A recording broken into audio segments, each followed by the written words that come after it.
नमस्कार, welcome to मीमांसा academy. ये लेक्चर है एमपीपीएससी 2026 के लिए।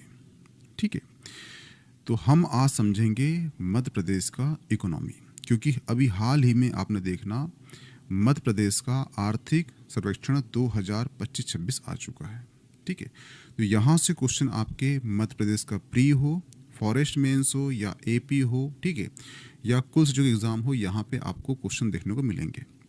और यहाँ पे मैंने क्या किया है, जो क्वेश्चन आपके पीवाईक्यू में आ चुके हैं उन क्वेश्चन को यहाँ पे लिया गया है। बस मैंने वहाँ पे वर्तमान संबंध में डेटा पुट कर दिया है।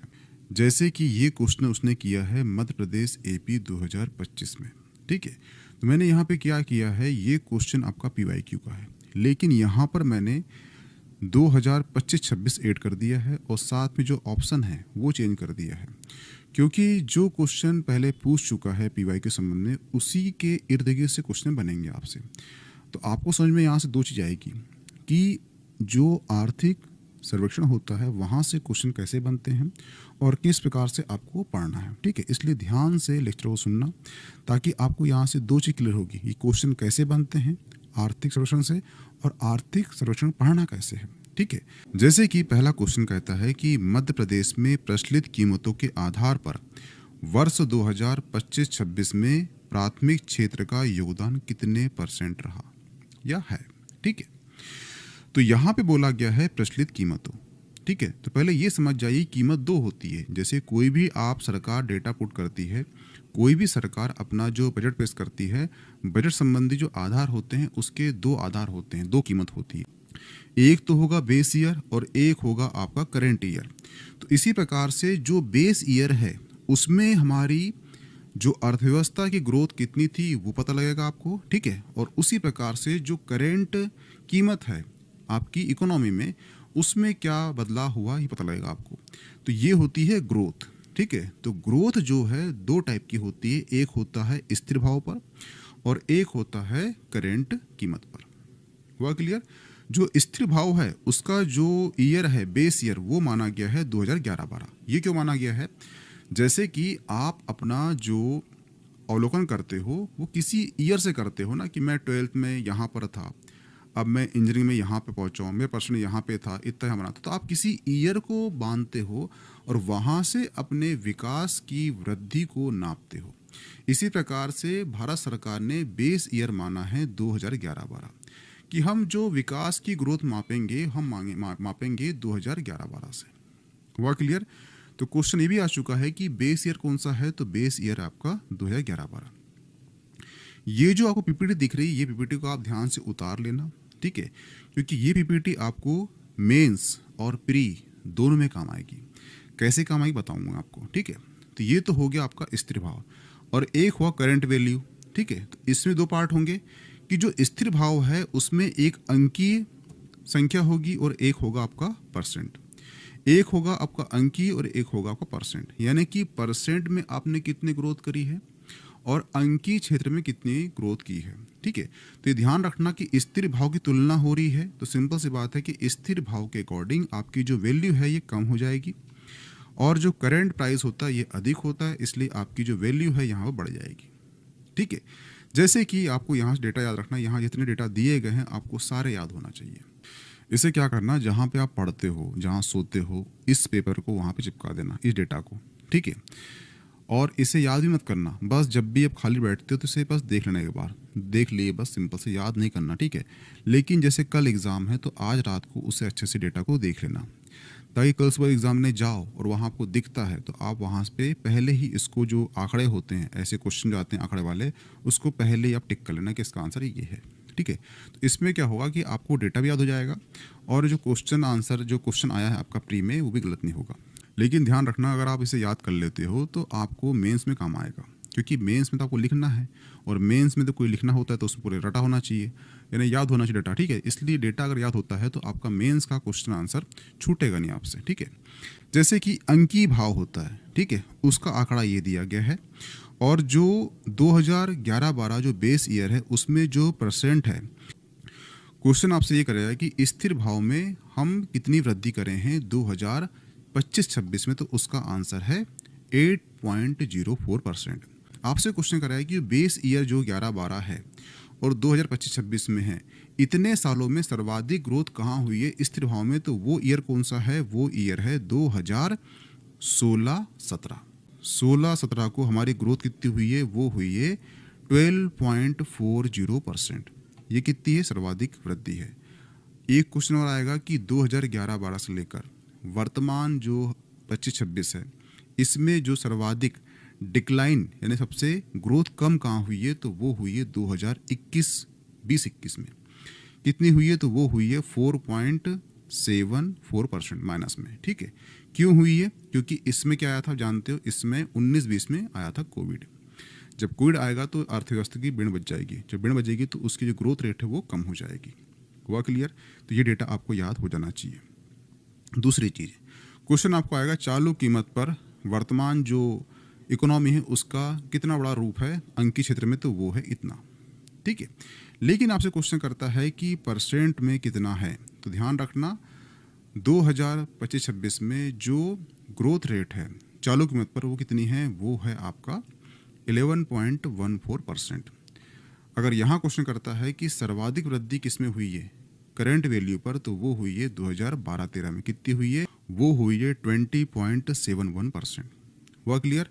क्वेश्चन ये पूछेगा आपसे कि करंट वैल्यू पर जो परसेंट है उसमें सबसे ज़्यादा गिरावट किस ईयर में हुई है, तो वो हुई है 20-21 में। क्यों हुई है, कोविड में। ठीक है, कितने परसेंट की हुई थी, तो वो है 1.98%। हुआ क्लियर? तो ध्यान रखना जो ग्रोथ होती है ये दो टाइप की होती है। ठीक है, एक होती है स्थिर भाव पर और एक होती है चालू कीमत पर। जो स्थिर भाव है वहाँ पर भी ग्रोथ रेट दो रूप में आएगी, एक होगा आपका परसेंट पर, एक होगा अंकी पर। चालू कीमत पर भी एक होगा अंकी, एक होगा परसेंट पर। ठीक है, जैसे कि आप देखना ये जो है ये इमेज दिख रही है, ये इमेज आपका मध्य प्रदेश आर्थिक सर्वेक्षण 2025-26 की है। ठीक है, इसमें बोला गया है वित्तीय वर्ष 2025-26 में मध्य प्रदेश का सकल राज्य घरेलू उत्पाद प्रचलित भाव पर कितना है, इतना है। ठीक है, ये अनुमानित है, जबकि वित्त वर्ष 2024-25 में यह इतना था। ठीक है, तो यहाँ बोला है कि जो ये जो दिख रही है, ठीक है, यहाँ से लेकर यहाँ तक इनके बीच में कितने परसेंट की वृद्धि हुई है, तो कितनी हुई है, वो हुई है 11.14% क्या हुई है, वृद्धि हुई है। इसलिए मैंने बताया था यहाँ पे आपको प्रचलित भाव में कितनी वृद्धि हुई है, वो हुई है 11.147% की वृद्धि हुई है। दूसरा पॉइंट। ठीक है, और जो सेकंड इमेज है वो है स्थिर भाव पर। ठीक है, तो स्थिर भाव बताया था मैंने कि बेस ईयर होगा, उसके अकॉर्डिंग हम नापेंगे कि हमारी जो विकास दर है इसमें कितनी ग्रोथ हुई है। तो बता चुका था कि बेस ईयर पहले का होता है। ठीक है, तो इसमें जो वैल्यू होती है थोड़ी घटती है और जो करंट वैल्यू होती है वो ज़्यादा होती है, इसलिए यहाँ पे ग्रोथ रेट ज़्यादा होती है। इसलिए आप देखना कि जो करंट वैल्यू है उसमें जो ग्रोथ रेट है वो कितनी हुई है, वो हुई है 11.14%। जो वित्त वर्ष 2025-26 में मध्य प्रदेश का जीडीपी स्थिर भाव पर कितना है, इतना ये अनुमानित किया गया है। ठीक है, जो वित्त वर्ष 2024-25 के अकॉर्डिंग इतनी की तुलना में वास्तविक उत्पादन में विस्तार को दर्शाता है। इस प्रकार विगत वर्षों की तुलना में स्थिर भाव पर, क्या स्थिर भाव पर, ये ध्यान रखना। ठीक है, स्थिर भाव पर राज्य घरेलू उत्पाद में 8.4% की वृद्धि अनुमानित है। ठीक है, तो यहाँ से आपको समझ में आया वाला डाटा, कौन सा वाला, ये वाला। ठीक है, कौन सा, ये वाला। ठीक है, यहाँ पर जो है स्थिर भाव पर जो हमारी जो ग्रोथ रेट है कितनी हो रही है, वो हो रही है 4.04%। और आप देख पा रहे हो ये जो डेटा दिया गया है, ये डेटा जो है ये मध्य प्रदेश आर्थिक सर्वेक्षण का जो PDF है उसमें ये डेटा दिया गया है। और ये क्वेश्चन डायरेक्ट उसने किया है, किसने किया है, वो किया है आपका MP-AP ने किया है। वो क्या पूछा है उसने, सर्वाधिक योगदान कितना है प्राथमिक क्षेत्र का। जैसे कि आप देखना ये इमेज है, कौन सी, ये आपका डेटा दिया है। ये जो इमेज दिख रही है ये इमेज है पाई चार्ट की, और ये पाई चार्ट किसका है, तो वो एक है स्थिर भाव का और एक है करंट वैल्यू का। तो जो करंट वैल्यू है, ठीक है, उसमें जो प्राथमिक द्वितीयक क्षेत्र का जो हिस्सा है बता रहा है कितनी ग्रोथ हुई है। तो जो प्राथमिक क्षेत्र कितना है वो है 43.09%। जो द्वितीय क्षेत्र कितना है, तो वो है आपका 19.79%। जो तृतीयक यानी सेवा क्षेत्र कितना है, तो वो है 37.12%। ठीक है। उसी प्रकार से जो स्थिर भाव है, बता चुका था मैं कि जो करंट वैल्यू होती है उसमें जो आपका डेटा है उसकी संख्या बढ़ जाती है, यानी कि उसका जो वैल्यू बढ़ जाएगी, और जो स्थिर भाव है वहाँ पे घट जाएगी। तो जैसे देखना कि यहाँ क्वेश्चन करता है, तो यहाँ पर आप देखना कि सर्वाधिक बड़ा हिस्सा किसका है, वो करंट वैल्यू पर, वो है आपका प्राथमिक क्षेत्र का। लेकिन जैसे आप आओगे किसमें, स्थिर भाव में, स्थिर भाव में जो आपका वैल्यू दी है उसमें दिखा रहा है कि सबसे बड़ा जो हिस्सा है, ठीक है, वृद्धि का, वो किसका है, तो वो है तृतीय क्षेत्र का। कितना है, वो है 14.28%, 40.28% है। तो ध्यान रखना, इसे 2026 में जो भी एग्ज़ाम आती है उसमें पूछता है कि प्रचलित भाव में सर्वाधिक योगदान किस क्षेत्र का है, तो वो है आपका प्राथमिक क्षेत्र का। कितना परसेंट है, तो वो है 43.09%। लेकिन वही क्वेश्चन आता है आपको 2026 में कि स्थिर भाव में सर्वाधिक योगदान किस क्षेत्र का है, तो वो है आपका तृतीय क्षेत्र का। यहाँ पे वैल्यू चेंज हो गई है, तो यहाँ पे आपको तुलना हो चुकी है। इस आंकड़े को आप ध्यान से लिख लेना कि स्थिर भाव में सर्वाधिक योगदान जीडीपी में किसका है, तो वो है तृतीय क्षेत्र का। लेकिन वहीं पर मध्य प्रदेश की जो इकोनॉमी है उसमें जो प्रचलित भाव है उसमें जो सर्वाधिक योगदान है वो है प्राथमिक क्षेत्र का। यहाँ पे वैल्यू चेंज हो जाती है, ठीक है। तो ये दो कंटेंट को ध्यान रखना, ठीक है। जैसे यहाँ पे उसने क्वेश्चन किया है कि मध्य प्रदेश में प्रचलित कीमतों के आधार पर वर्ष 2025-26 में प्राथमिक क्षेत्र का योगदान कितने परसेंट है, तो क्या है, वो है 43.09%। हुआ क्लियर? और ये सर्वाधिक है। लेकिन यही क्वेश्चन आ जाए आपको स्थिर भाव में, यहाँ पे अगर लिखा रहता आपका स्थिर भाव, तो स्थिर भाव में सर्वाधिक योगदान किसका है, वो है तृतीय क्षेत्र यानी कि सेवा क्षेत्र का। जैसे कि आपको जो मैं पढ़ा रहा हूँ ये मैं दे रहा हूँ सेवा, तो ये कहलाएगा क्षेत्र, सेवा क्षेत्र, ठीक है। सिंपल से ध्यान रखना कि जो चीज़ भूमि से उत्पादन हो रहा है, किसान निकाल रहा है, रॉ मटेरियल निकाल रहा है, भूमि से जो भी चीज़ निकल रही है वो है प्राथमिक। उसी वस्तुओं को आपने, ठीक है, वैल्यू एडिशन करके कुछ चेंज कर दिया तो वो कहलाएगा सेकेंडरी। और उसी वस्तु को आपने कहीं जाके बेचा और बीच में जो आपने सेवा दिया है वो कहलाएगा तृतीय क्षेत्र। हुआ क्लियर? तो जो मध्य प्रदेश की जो जीडीपी है उसमें स्थिर भाव में सर्वाधिक योगदान किसका है, वो है तृतीय क्षेत्र का। लेकिन जहां पर बात आती है प्रचलित भाव की, तो वहां पे सर्वाधिक योगदान हो जाता है किसका, प्राथमिक क्षेत्र का। मैं इसे इसलिए इतने बार रिपीट कर रहा हूं कि वहां पे आप भूल जाओगे, इसलिए इसे लिख लेना कि प्रचलित भाव में सर्वाधिक योगदान जीडीपी में प्राथमिक क्षेत्र का है, स्थिर भाव में सर्वाधिक योगदान जीडीपी में किसका है, वो तृतीय क्षेत्र का है। वह क्लियर? ये ध्यान रखना। जैसे कि ये जो ग्राफ दिया है, ये ग्राफ दिया है आपका मध्य प्रदेश का सकल घरेलू उत्पाद, ठीक है। ये दिख रहा है आपको, ग्रीन लाइन दिख रही है आपको क्या, प्रचलित भाव की, ठीक है। प्रचलित भाव कितना है, तो ये है आपका वैल्यू। तो ये वाली वैल्यू आपको याद होना चाहिए जो मैंने यहाँ पे लिख दिया है, ठीक है। दूसरा है आपका यहाँ पर क्या, ये है स्थिर भाव, ब्लू लाइन। तो ये वाली वैल्यू आपको याद होना चाहिए, कौन सी, वाली वैल्यू। और ये वैल्यू मैंने यहाँ पर लिख दिया है, ठीक है। इसलिए ये जो मैं बताया, ये जो एक चार्ट, ठीक है, और ये जो पाई चार्ट, ठीक है, ये दोनों पाई चार्ट और ये जो आपको दो इमेज दिख रही है, ठीक है, ये तीनों इमेज का समरी है वो इस पेज में मैंने पुट कर दिया है। आई होप कि आपको ये सिनॉप्सिस समझ में आ चुकी होगी। अगर समझ में ना आया हो, क्योंकि मैंने इसमें एक पाई चार्ट, एक फ्लो चार्ट, ठीक है, और दो इमेज का समरी यहाँ पुट करा है, ठीक है। अगर समझ में ना आया हो, ठीक है, तो मुझे कमेंट कर देना, मैं इसे और एक बार समझा दूंगा। वह क्लियर? और वीडियो छोटा सा होगा, कर दूंगा अपलोड, उसे आप देख लेने के बाद। नेक्स्ट क्वेश्चन है, मध्य प्रदेश में वर्ष 2025-26 में प्रचलित भाव पर सकल राज्य मूल्य वर्धित में किस क्षेत्र का योगदान सर्वाधिक रहा है, ठीक है। यहाँ पे क्या पूछा है उसने बोला है यहाँ पर प्रचलित भाव, ठीक है। ये दिया है, दो फ्लो चार्ट दिया है, पाई चार्ट दिया है, इसमें बोला है स्थिर भाव, इसमें बोला है प्रचलित भाव। यहाँ पे क्या बोला है, प्रचलित भाव, ठीक है। और क्या बोला है, कौन सा क्षेत्र बोला है, यहाँ क्या बोला है, उसने बोला है प्रचलित भाव। और क्या बोला है, सर्वाधिक योगदान।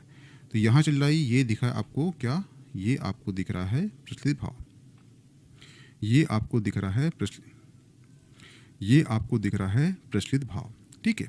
और यहाँ पे क्या बोला है उसने, सर्वाधिक योगदान बोला है, ठीक है। किसका है, तो वो है आपका 43.09%। किसका है, तो वो है आपका प्राथमिक क्षेत्र का। तो इसका आंसर क्या हो जाएगा, इसका आंसर हो जाएगा ऑप्शन ए। वह क्लियर। लेकिन यहाँ पे क्वेश्चन करता आपका स्थिर भाव पर, तो उसका आंसर क्या होता, उसका आंसर होता आपका 14.28%, यानी कि तृतीय क्षेत्र। यही अंत में समझा रहा था आपको कि क्वेश्चन ऐसे बनेंगे, तो आप कंफ्यूजन मत होना। स्थिर पूछा है या पूछा है प्रचलित, ये आपको ध्यान होना चाहिए। पर ध्यान रखना, अगर आपको डेटा याद करने में दिक्कत जाती है, तो जो करेंट का होता है, यानी जो प्रचलित भाव होता है, उसे आप याद कर लेना। ऐसा क्यों, क्योंकि जो प्रचलित भाव होता है उसकी वैल्यू अधिक होती है, ठीक है। जैसे कि आपको जॉब लगेगी, तो आपके पिताजी बताएंगे मेरा बेटा जॉब कर रहा है, उसकी पर मंथ इनकम जो कहना चाहिए सैलरी है वो 1 लाख है, ठीक है। तो ये 1 लाख क्या है, ये करंट वैल्यू मिल रही है आपको, ठीक है। पर आप जिस शहर में रह रहे हो वो शहर पुणे है, ठीक है। वहाँ पे आपका खर्चा कितना हो रहा है, लास्ट में बच कितना है, लास्ट में बच रहा है 5,000। तो इंसान क्या है, वो वैल्यू बताता है ग्राफ को, जो ग्राफ सर्वाधिक बड़ा होता है। इसीलिए कम से कम आप जो प्रचलित भाव होता है उसके डेटा को याद कर लेना। वह क्लियर। जैसे कि 11.14% आपको याद होना चाहिए, ठीक है, ये ध्यान रखना। वर्ष 2025-26 में मध्य प्रदेश में वानिकी क्षेत्र का वर्तमान आधार मूल्य संवर्धन योगदान कितना था, ठीक। ये क्वेश्चन किया है उसने, ये क्वेश्चन किया है आपका मध्य प्रदेश फॉरेस्ट में 2020 में। इसको मैंने करेंट में कैसा क्वेश्चन बनेगा 2026 में, उसे यहाँ पे मैंने पुट कर दिया, ठीक है। तो ये देखना, ये इमेज है आपकी मध्य प्रदेश इकोनॉमी सर्वे की, ठीक है। और ये भी इमेज उसी की है, ठीक है। तो यहाँ पे लिखा गया है प्राथमिक क्षेत्र, हुआ क्लियर। और यहाँ पे क्या लिखा है, वानिकी क्षेत्र। और जो वानिकी क्षेत्र होता है यानी कि जो उत्पादन हो रहा है भूमि से, तो कहाँ आएगा, वो आएगा प्राथमिक क्षेत्र में आएगा, ठीक है। सकल राज्य संवर्धन योगदान वृद्धि प्रवृत्ति, हुआ क्लियर।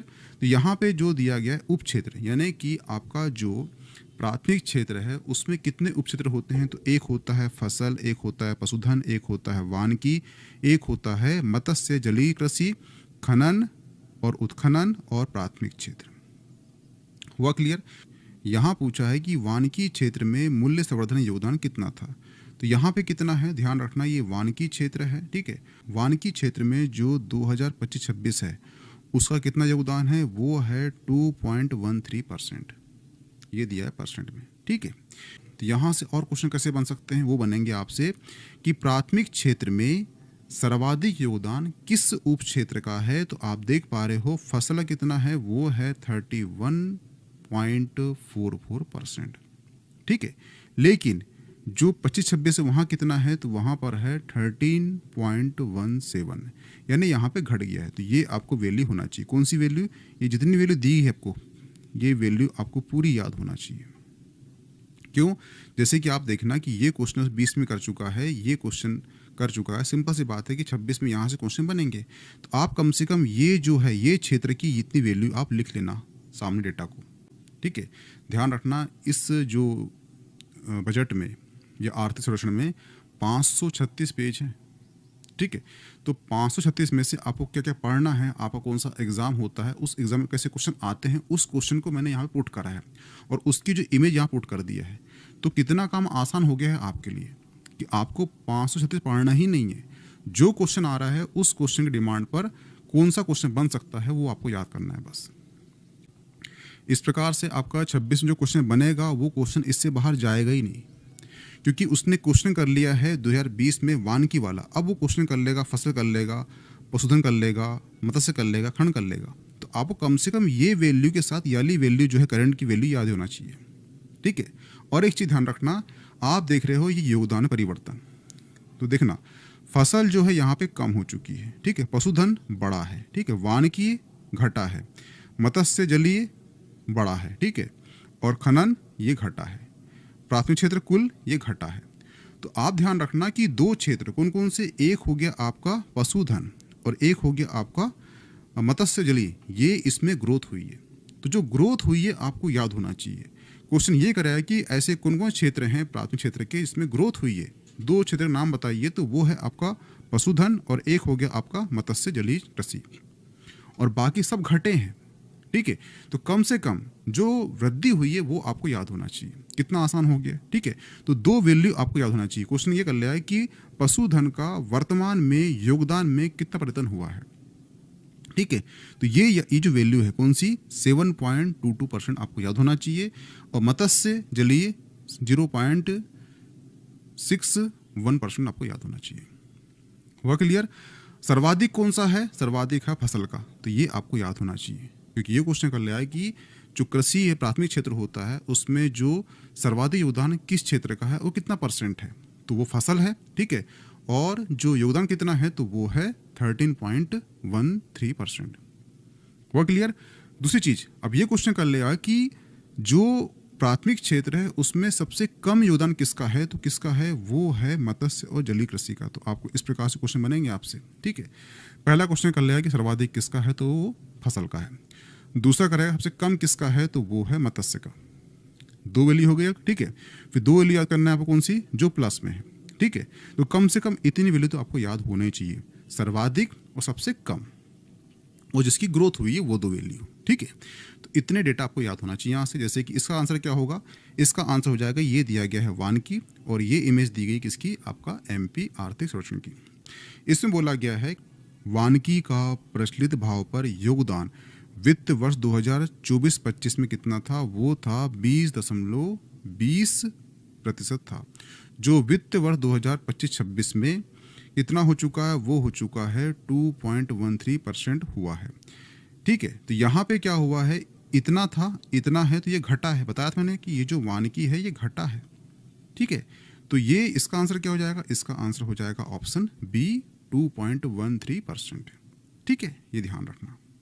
तो इतनी वैल्यू आपको याद होना चाहिए। आपको समझ में आ रहा है या नहीं आ रहा है, आप प्लीज़ कर देना कमेंट, मैं इसे दोबारा से ले लूँगा, कोई दिक्कत नहीं। परंतु ये जो आर्थिक सर्वेक्षण है अगर ये आपसे क्लियर हो गया तो ये समझ जाइए कि आपके जो पेपर होगा, PSC प्री का हो, AP का हो या MP कोई भी एग्ज़ाम हो, उसमें 10 क्वेश्चन या 5 क्वेश्चन डायरेक्ट यहाँ से आते हैं, और वो क्वेश्चन ऐसे आते हैं जो आपको नहीं बनते। तो यहाँ से इतना समझ गए आप तो आपको क्वेश्चन बन जाएगा, और ये वैल्यू आपको मेंस में भी काम आएगी, जिससे आपका जो नंबरिंग है, जो आंसर राइटिंग है, उसमें जो पॉइंट बढ़ेंगे, आपके जो पॉइंट बढ़ेंगे, तो सिंपल से जांचा को लगाएगी, इसको बहुत नॉलेज है तो आपको अच्छे नंबर देगा।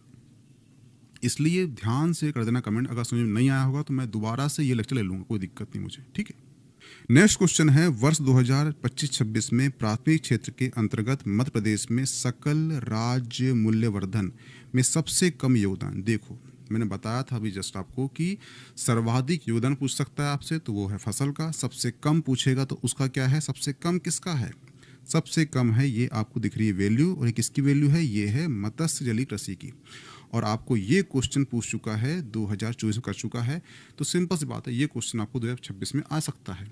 तो मैं बता चुका हूँ, सर्वाधिक आपको याद होना चाहिए, तो किसका है, सर्वाधिक क्या है, तो वो है फसल, आपको याद होना चाहिए इस वैल्यू के साथ, ठीक है। दूसरा सबसे कम किसका है, तो ये मत्स्य का है, तो इस वैल्यू के साथ आपको ये चीज़ याद होना चाहिए। हो सके तो ये PPT का निकाल लेना फोटोग्राफ, ठीक है, और वहाँ पे आप चिपका देना जहाँ पे आप बैठ के पढ़ते हो, और उसे बस देखना, बस एग्ज़ाम तक याद हो जाएगा। काफ़ी टाइम है, डेटा याद करने में दिक्कत नहीं जाएगी। ये डेटा आपको मेंस में भी काम आएगा, इसलिए बोल रहा हूँ मैं, तो ठीक है। तो इसका आंसर हो जाएगा ऑप्शन C मत्स्य पालन। जैसे कि आप देखना, ये इमेज किसकी है, वो आर्थिक सर्वेक्षण की, ठीक है। मत्स्य जलीय कृषि का प्रचलित भाव पर योगदान है कितना, 0.58% से बढ़कर कितना हो चुका है, वो 0.61% हो चुका है। ध्यान रखना, यहाँ पे वैल्यू बड़ी है, ठीक है। जहाँ पे वैल्यू बड़ी है, कौन सी बड़ी है, तो ये बड़ी है आपकी पशुधन की, और ये बड़ी है आपकी मत्स्य पालन की और जलीय कृषि की। तो जहाँ बड़ी है कम से कम वो वैल्यू आपको याद होना चाहिए कि पशुधन का योगदान कितना है, तो वो है 7.22%, ठीक है। और मत्स्य कितना है, वो है 0.61%, ठीक है। तो इसका आंसर क्या हो जाएगा, इसका आंसर हो जाएगा ऑप्शन C। हुआ क्लियर, ये ध्यान रखना। तो आपको समझ में आ चुका होगा ये क्वेश्चन कैसे बनते हैं इकोनॉमी सर्वे से। हुआ क्लियर, ठीक है। दूसरा क्वेश्चन है कि वर्ष 2025-26 में आकलन के अनुसार मध्य प्रदेश की अर्थव्यवस्था में खनन उत्खनन का योगदान कितना है। देखो ये फिर से वैल्यू आ गई, खनन उत्खनन का योगदान पूछ रहा है कितना है, ठीक है। तो यहाँ पूछा उसने परसेंट वाइज पूछा है और ये क्वेश्चन आपका MPAP में 2022 में कर चुका है। ठीक है, तो सिंपल सी बात 26 में क्वेश्चन कर लेगा आपसे, तो क्या बनेगा आपसे, तो इसका आंसर क्या होगा, इसका आंसर है ये आपका उत्खनन है। ठीक है, और 25-26 में क्या है वैल्यू, ये वैल्यू दी गई है और ये घटी है, तो आपको ये वैल्यू पूछ रहा है वो। ठीक है, तो इसका आंसर क्या हो जाना चाहिए, इसका आंसर हो जाना चाहिए ऑप्शन डी 2.96%। जैसे ही आप देखना ये इमेज दी है आपका मध्य प्रदेश आर्थिक सर्वेक्षण की, खनन उत्खनन का प्रचलित भावों पर योगदान वित्त वर्ष 2024-25 में कितना था, वो था 3.21% था, जो कि वित्त वर्ष 25-26 में कितना हो चुका है, वो हो चुका है 9.96% रहा है। ठीक है, नहीं पहले इतना था अब इतना हो चुका है, नहीं कि घटा है यहाँ पर। ठीक है, तो ध्यान रखना ऐसे क्वेश्चन बनते हैं, इसलिए ये कम से कम जो चार्ट है इसके जो कम से याली वैल्यू और याली वैल्यू आपको याद होना चाहिए। अगर याद नहीं होती तो कम से कम लास्ट टाइम में करना सर्वाधिक और सबसे कम, और जो ग्रोथ हुई है उन दो वैल्यू का करना है। कम से कम 4 वैल्यू आपको याद होना चाहिए, कम से कम तो होना ही चाहिए। ठीक है, ध्यान रखना। नेक्स्ट क्वेश्चन है, मध्य प्रदेश में आर्थिक सर्वेक्षण 2025-26 के अनुसार किस क्षेत्र की भागीदारी में मध्य प्रदेश के आर्थिक विकास में उल्लेखनीय बढ़ोतरी हुई है। सिंपल सी बात है, इसका आंसर क्या होगा, इसका आंसर होगा ऑप्शन ए, प्राथमिक क्षेत्र में बढ़ोतरी हुई है। ठीक है, ये आपको दिख रहा है पाई चार्ट। ठीक है, तो पाई चार्ट देखना, तो ये सबसे ज़्यादा ग्रोथ किसमें दिख रही है, वो दिख रही है 43.09%। तो ये बढ़ोतरी किसमें दिख रही है, आपको दिख रही है इसमें प्राथमिक क्षेत्र में। इसका आंसर क्या रहेगा, इसका आंसर भी ऑप्शन ए हो जाएगा। हुआ क्लियर, ये ध्यान रखना। और ये जो पाई चार्ट है इसकी वैल्यू याद होना चाहिए आपको, कौन सी, प्राथमिक क्षेत्र की याद होना चाहिए 43.09%, द्वितीय की याद होना चाहिए 19.79% और तृतीय की होना चाहिए 37.12%। ठीक है, ये ध्यान रखना कि पीपीटी जो है इसे भी आप निकालना फोटो कॉपी और जहाँ पढ़ते हो वहाँ चिपका देना। ठीक है, और ये ध्यान रखना कि यहाँ पर लिखा है आपका प्रचलित भाव और यहाँ पर लिखा आपका स्थिर भाव, तो यहाँ की वैल्यू आपको याद होना चाहिए, ये वैल्यू याद होना चाहिए। इस प्रकार से वैल्यू याद कर लेना, आपको प्री और मेंस दोनों में काम आएगा।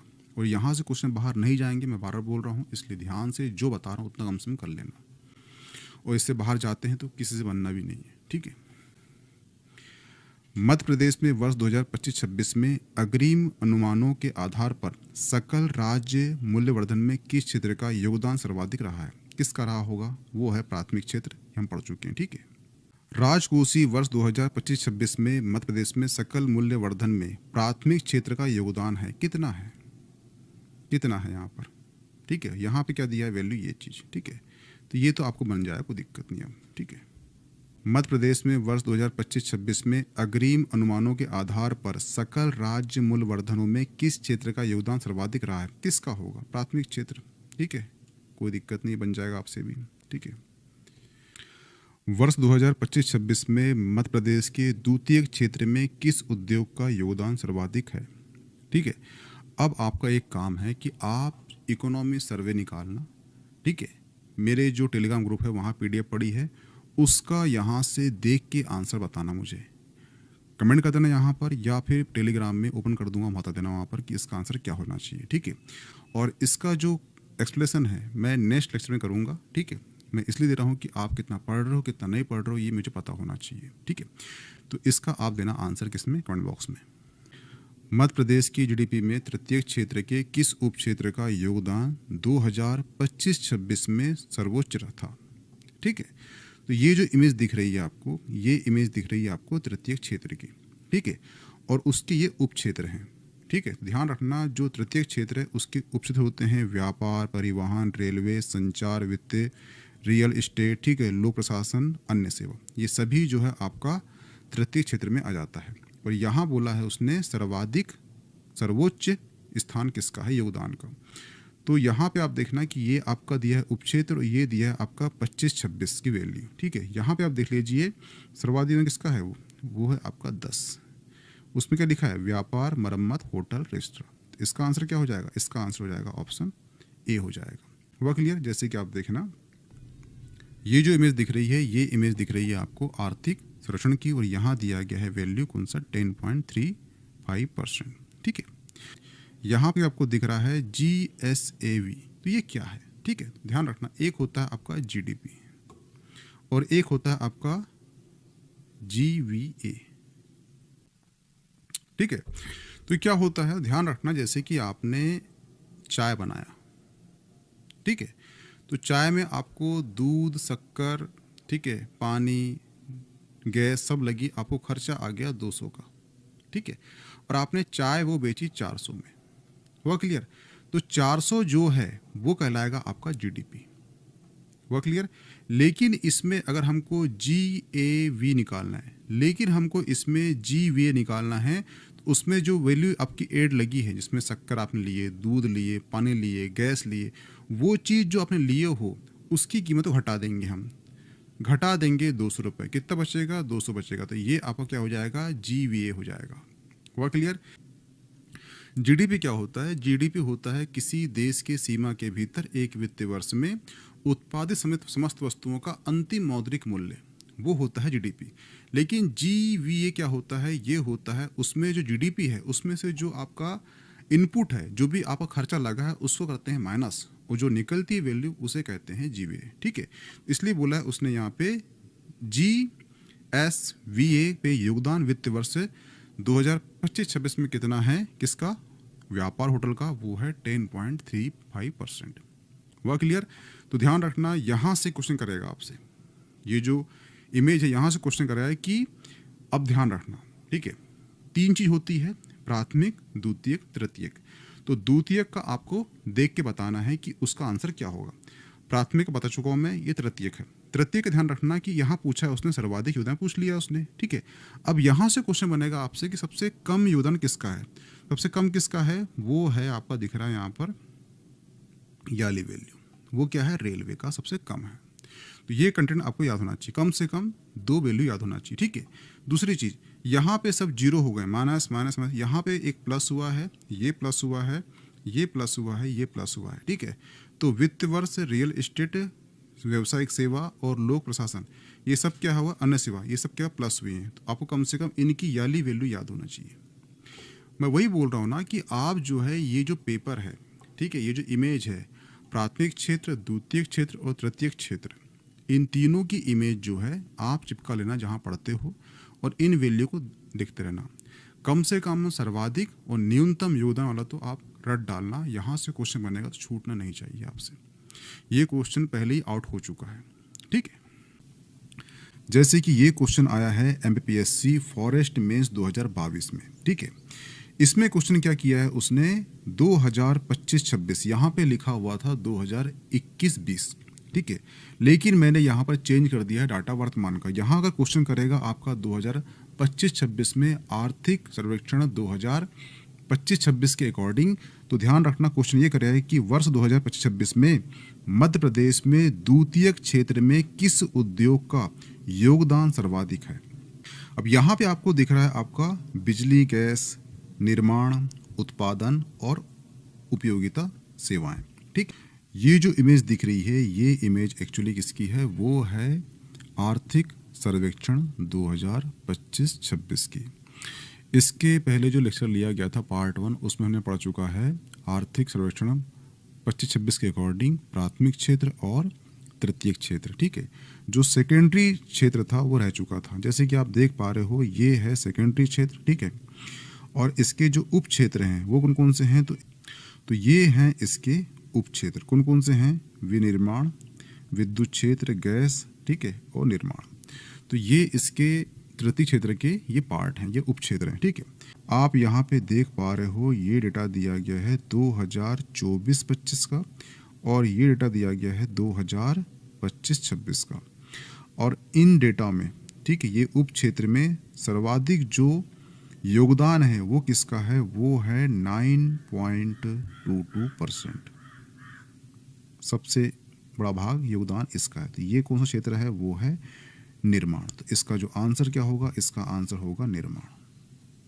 हुआ क्लियर? ठीक है। अब बात कर लेते हैं हम कि ये क्वेश्चन उसने क्यों किया है, ठीक है।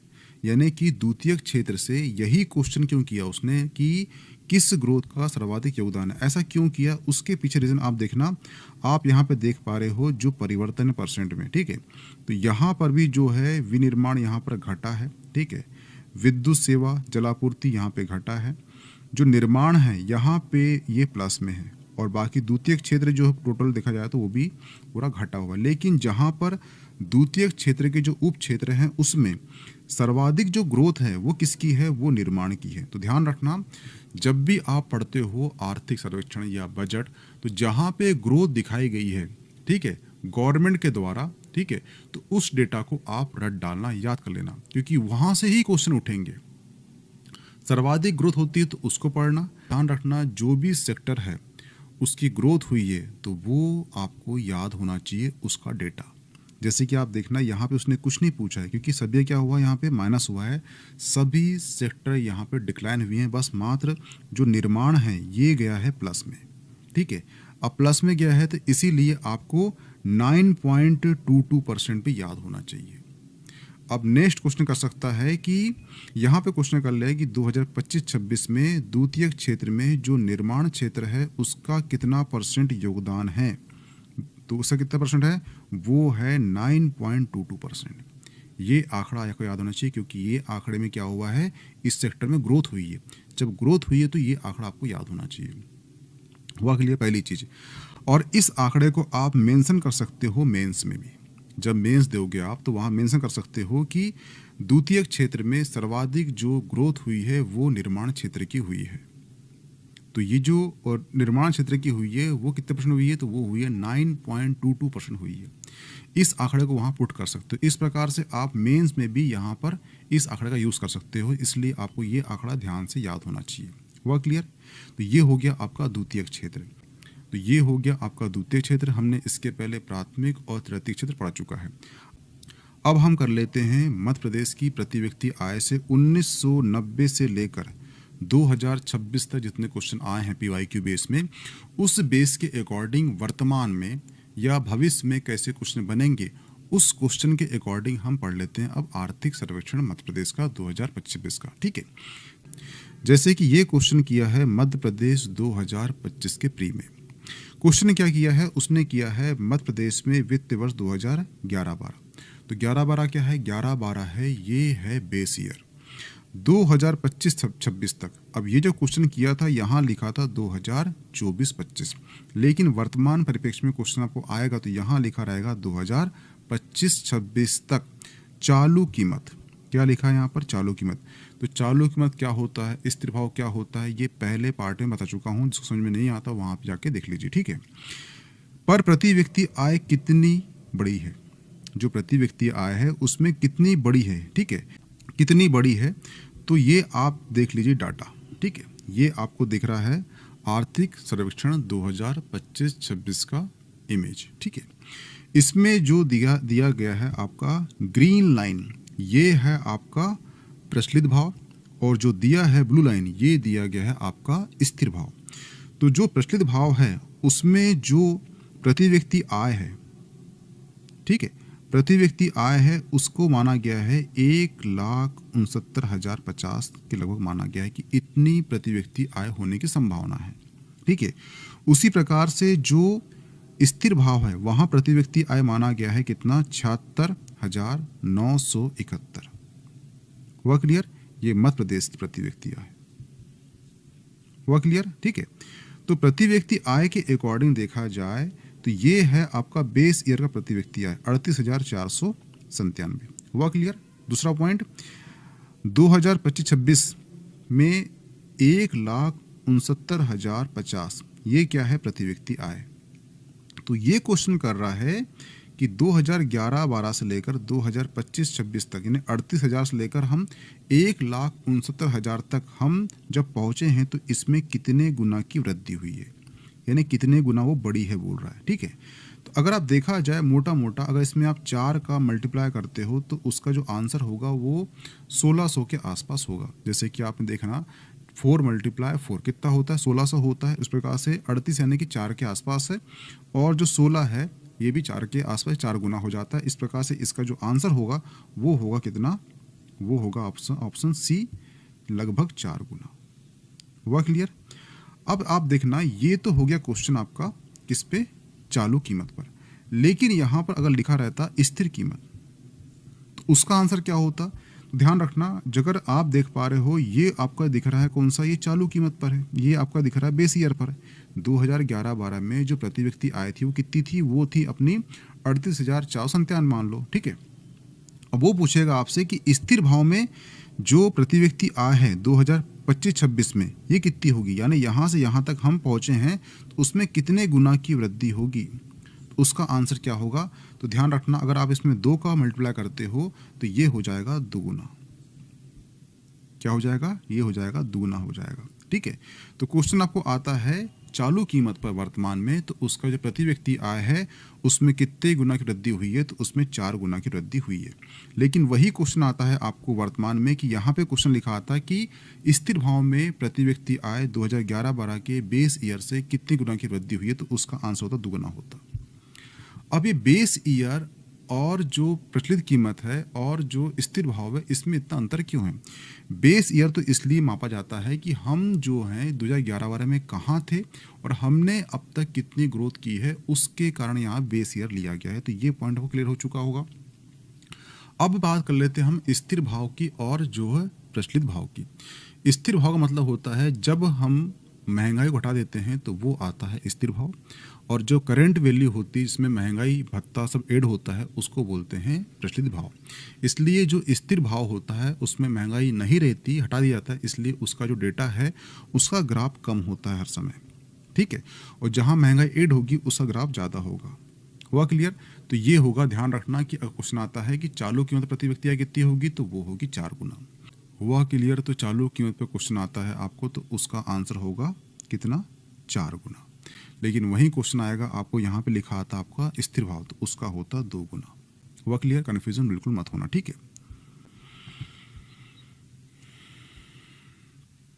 जैसे आप देख पा रहे हो ये इमेज गवर्नमेंट वेबसाइट की है, माई गवर्नमेंट की है। इसमें बोला गया है आर्थिक सर्वेक्षण 2025-26 के अकॉर्डिंग प्रति व्यक्ति आय रिकॉर्ड वृद्धि की गई है।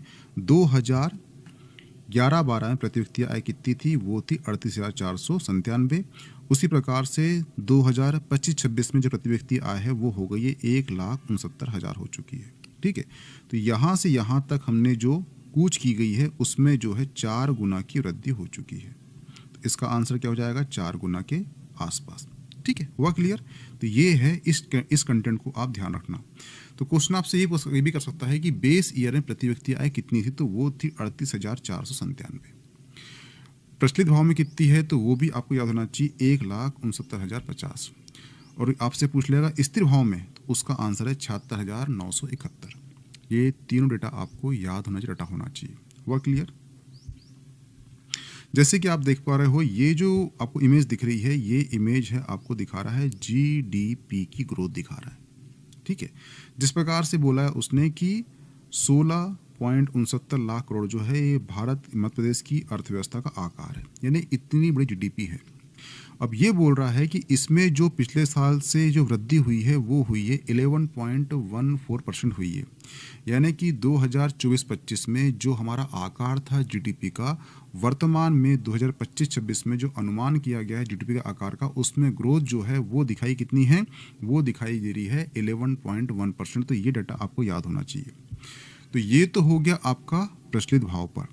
लेकिन यही क्वेश्चन कर ले वो कि जीडीपी का आकार जो है स्थिर भाव में कितनी वृद्धि हुई है, तो वो हुई है 8.04%।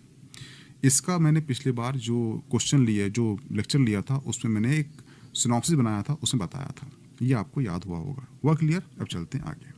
नेक्स्ट क्वेश्चन है 2025-26 में मध्य प्रदेश और भारत की प्रति व्यक्ति आय के अग्रिम अनुमानों की स्थिर 2011-12 कीमतों पर तुलना करने पर हम पाते हैं, यानी ये बोल रहा है कि एक हो गया आपका मध्य प्रदेश की प्रति व्यक्ति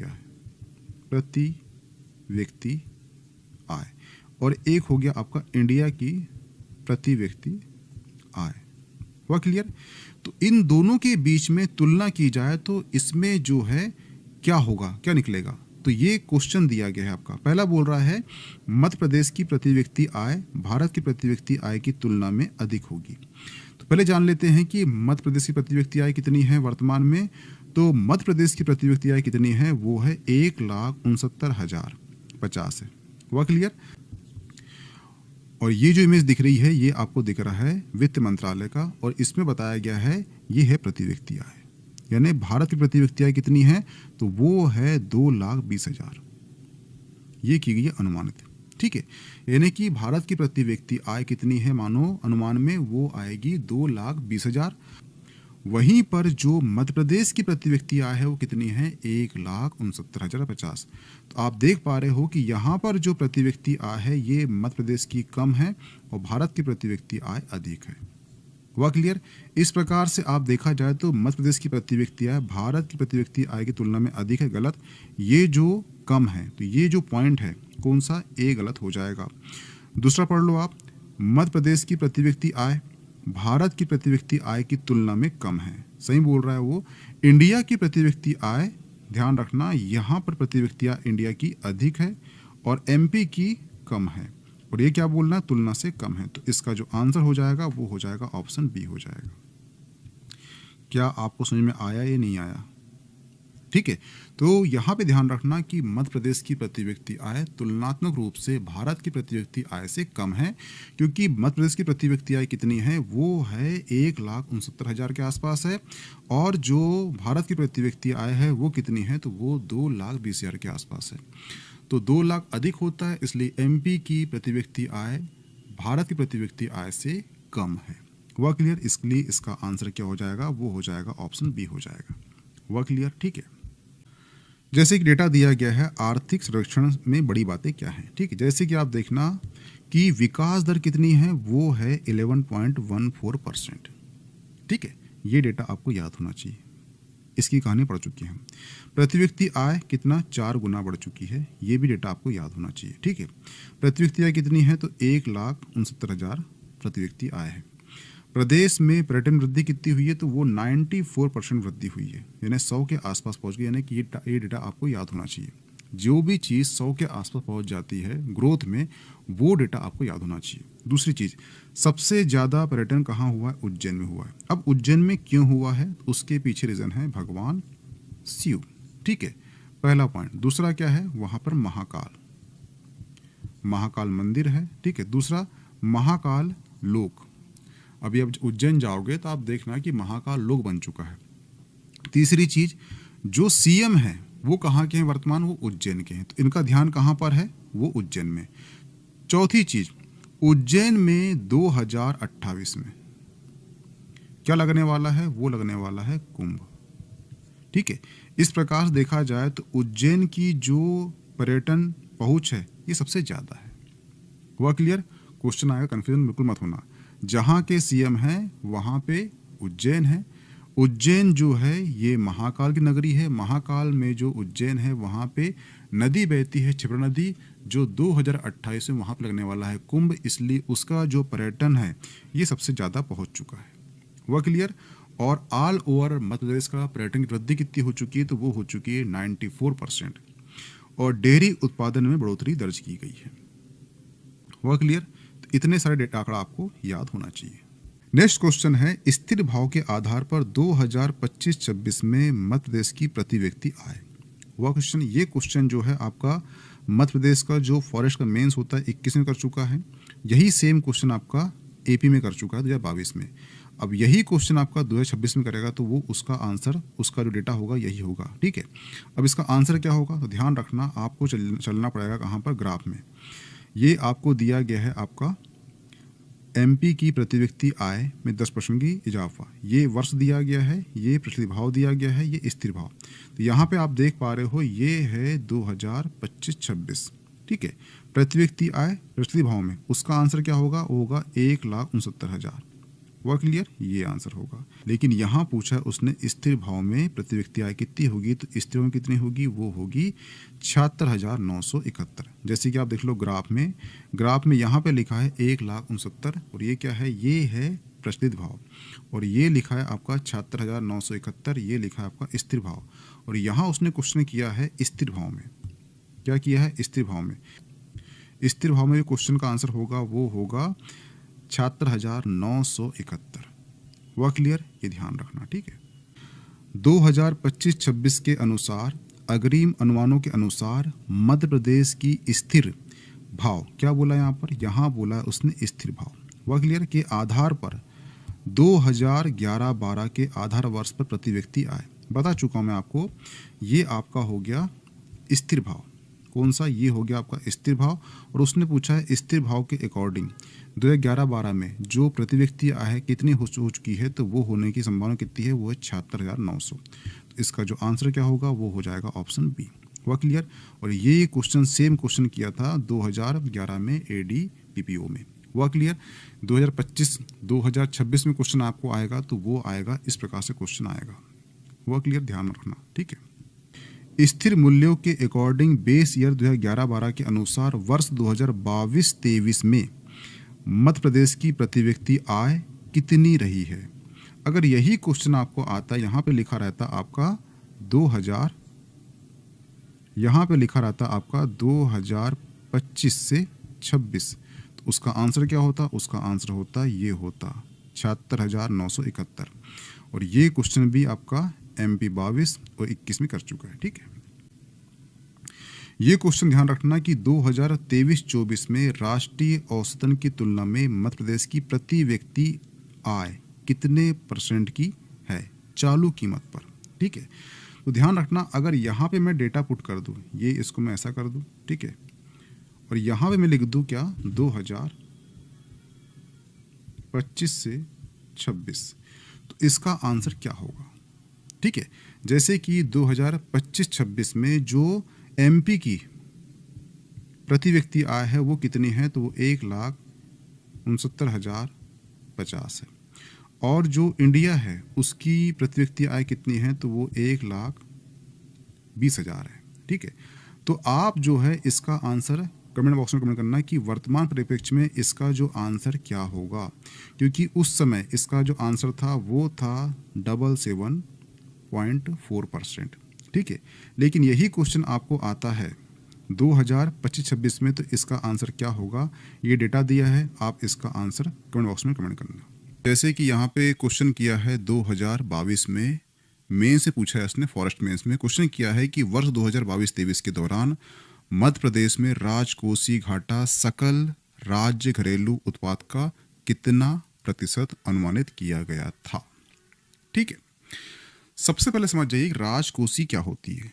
तो ध्यान रखना, राजकोषीय नीति होती है, ठीक है, जिसमें क्या होता है कि जो अर्थव्यवस्था होती है उसको सुचारू रूप से चलाने के लिए भारत सरकार वित्त मंत्रालय द्वारा राजकोषीय नीति का निर्माण किया जाता है, जिसके अंतर्गत राजस्व प्रबंधन, ऋण, सब्सिडी, कर प्रणाली आदि को शामिल किया जाता है। ये होती है राजकोषीय नीति। अब यहाँ बोला है उसने राजकोषीय घाटा। अब ये क्या होता है? राजकोषीय घाटा जो है सरकार की कुल राजस्व प्राप्ति और कुल राजस्व व्यय के अंतर को राजकोषीय घाटा कहते हैं। यानी सरकार जो है कितना पैसा प्राप्त कर रही है और कितना खर्च कर रही है, उसके बीच में जो अंतर होता है वो कहलाता है राजकोषीय घाटा। हुआ क्लियर? ठीक है।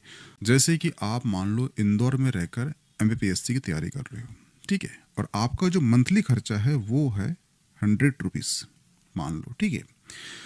अब ध्यान रखना कि आपका खर्चा हो चुका है 120, तो आप देखना ये हो गया 100 रुपीज़ जो घर से आया है और आपका खर्चा हो गया है 120 रुपये, तो इसका अंतर कितना होगा? वो 20 रुपये होगा। तो ये कहलाएगा राजकोषीय घाटा।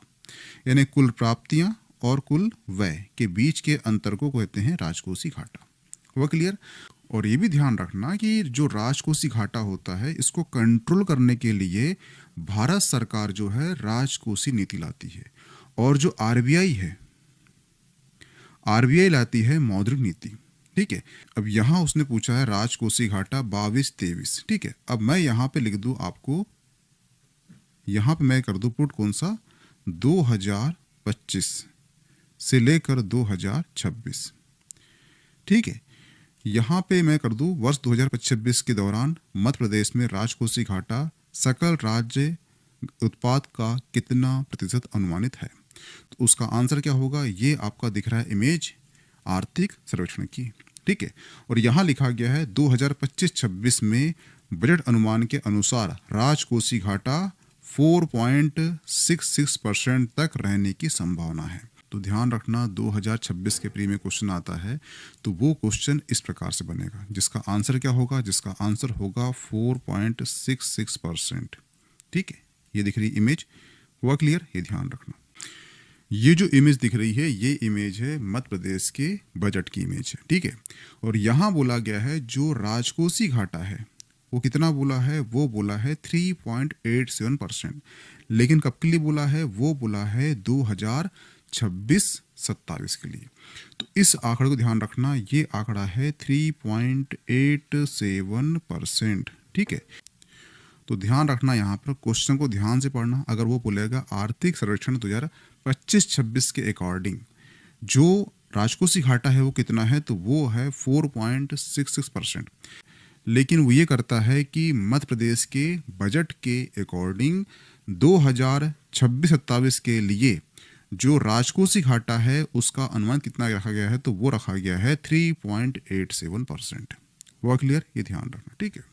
जैसे आप देख पा रहे हो राजकोषीय घाटा कितना है, वो है 4.66%, ठीक है। नेक्स्ट क्वेश्चन है, ये क्वेश्चन आ चुका है जो फॉरेस्ट मेंस होता है वहां पे 2019 में आ चुका है। तो आंकड़ा क्या होगा, 2019-20 का होगा। लेकिन यहाँ पर ये क्वेश्चन 2026 में करेगा, तो ये करेगा कि मध्य प्रदेश के बजट 2025-26 के बजट प्राकलनों के अनुसार राजकोषीय घाटा सकल राज्य घरेलू उत्पाद वर्तमान कीमत पर कितने प्रतिशत रखा गया है, ठीक है।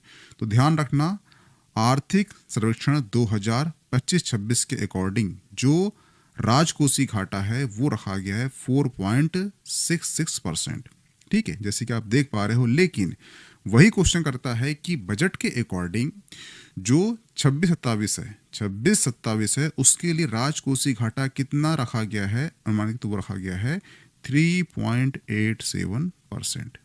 हुआ क्लियर? तो ध्यान रखना यहाँ पर, अगर वो क्वेश्चन करता है आर्थिक सर्वेक्षण 2025-26 के अकॉर्डिंग राजकोषीय घाटा कितना है, तो वो है 4.66%। लेकिन वही क्वेश्चन करता है कि बजट के अकॉर्डिंग 2026-27 के अकॉर्डिंग जो राजकोषीय घाटा है वो कितना अनुमानित किया गया है, तो वो रखा गया है 3.87%। हुआ क्लियर? ये ध्यान रखना। ये क्वेश्चन जो है आपका आ चुका है 2024 में, ठीक है। और इसका भी सेम क्वेश्चन है और सेम आंसर इसका भी होगा। हुआ क्लियर? ठीक है। नेक्स्ट क्वेश्चन है, मध्य प्रदेश के स्वयं के कर राजस्व में किसका योगदान सर्वाधिक है, ठीक है। ये जो इमेज दिख रही है ये इमेज है कर राजस्व की, ठीक है। ये जो आंकड़ा दिख रहा है ये आंकड़ा कौन सा है, वो है 25-26 का आंकड़ा है, ठीक है। यहाँ पे दिया गया है कर राजस्व और यहाँ पे लिखा गया है SGST। क्या लिखा है? SGST। और इसका जो आंकड़ा है ये दिया गया है 42,140। हुआ क्लियर? और 42,000 के आंकड़े को ये भी पार नहीं कर रहा, ये भी नहीं कर रहा, ये भी नहीं कर रहा, ये भी नहीं कर रहा, ये भी नहीं कर रहा, ये भी नहीं कर रहा है। हुआ क्लियर? तो इसका जो आंसर होगा वो होगा SGST। तो इसका जो आंसर होगा वो होगा SGST, सर्वाधिक जो राजस्व कर है उसका योगदान है। हुआ क्लियर? अगर ये क्वेश्चन आता है आपको 2026 में किसी भी एग्जाम में, तो क्वेश्चन का आंसर क्या होगा, वो होगा SGST, ठीक है। ये जो इमेज दिख रही है आपको, ये इमेज दिख रही है आर्थिक सर्वेक्षण की। नेक्स्ट क्वेश्चन है, सन 2025-26 की अवधि में मध्य प्रदेश में कौन सा कर सबसे अधिक राजस्व उत्पादन करता है, ठीक है। तो इसका आंसर क्या होगा, इसका आंसर ही होगा वही सेम चीज, ठीक है। नेक्स्ट क्वेश्चन है, राज्य सरकार की आय का स्रोत कौन सा है, ठीक है। तो ध्यान रखना, मध्य प्रदेश में राज्य सरकार की आय का प्रमुख स्रोत क्या है, तो वो है GST, भूमि राजस्व, शराब पर उत्पादन शुल्क, स्टाम्प शुल्क, कृषि आय पर कर और अन्य राजस्व विशिष्ट एवं जैसे कि व्यवसायिक कर, मनोरंजन कर और वाहन कर। इसके अतिरिक्त प्राकृतिक संसाधन खनिजों से भी प्राप्त होता है राजस्व। हुआ क्लियर? तो इसका आंसर क्या होगा, इसका आंसर हो जाएगा ऑप्शन डी। हुआ क्लियर? ध्यान रखना। नेक्स्ट क्वेश्चन है, सितंबर 2023 के अंत में सकल घरेलू उत्पाद GDP बाह्य ऋण का अनुपात क्या है, ठीक है। अब यही क्वेश्चन आपको आएगा 2025-26 के अकॉर्डिंग, ठीक है। यहाँ लिखा रहेगा आपका 2025-26 के अकॉर्डिंग अंत में सकल घरेलू उत्पाद जीडीपी का बाहरण का अनुपात क्या होगा। ठीक है, तो ये जो आपको दिख रहा है ये ऋण जीएसटी अनुपात दिख रहा है। ठीक है, और यहाँ लिखा गया आपका 2025-26 और इसका जो ऋण उपलब्धि कितनी है तो वो है 31.30 31.30 31.30। इस आंकड़े को ध्यान रखना। ठीक है, ये क्वेश्चन उसने पहले कर चुका है, 2024 में कर चुका है, तो ये क्वेश्चन 2026 में आता है तो उसका आंसर क्या होगा, वो होगा 31.30%। ठीक है, तो इसमें क्या होता है कि अगर ये जो डेटा है 50% से अधिक बढ़ जाता है तो राज्य की स्थिति बहुत ही खराब हो जाती है। वह क्लियर, ये ध्यान रखना है। अब क्वेश्चन ये उठता है कि ऋण जीएसडीपी का अनुपात क्या है।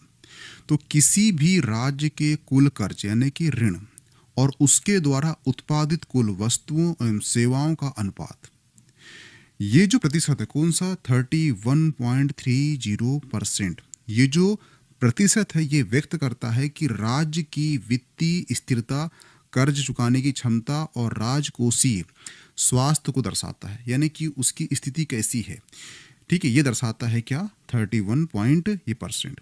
अगर यही परसेंट आपको बढ़ जाता है कितना, 50%, तो यहाँ पर क्या होता है, राज्य की स्थिति बहुत ही दयनीय हो जाती है।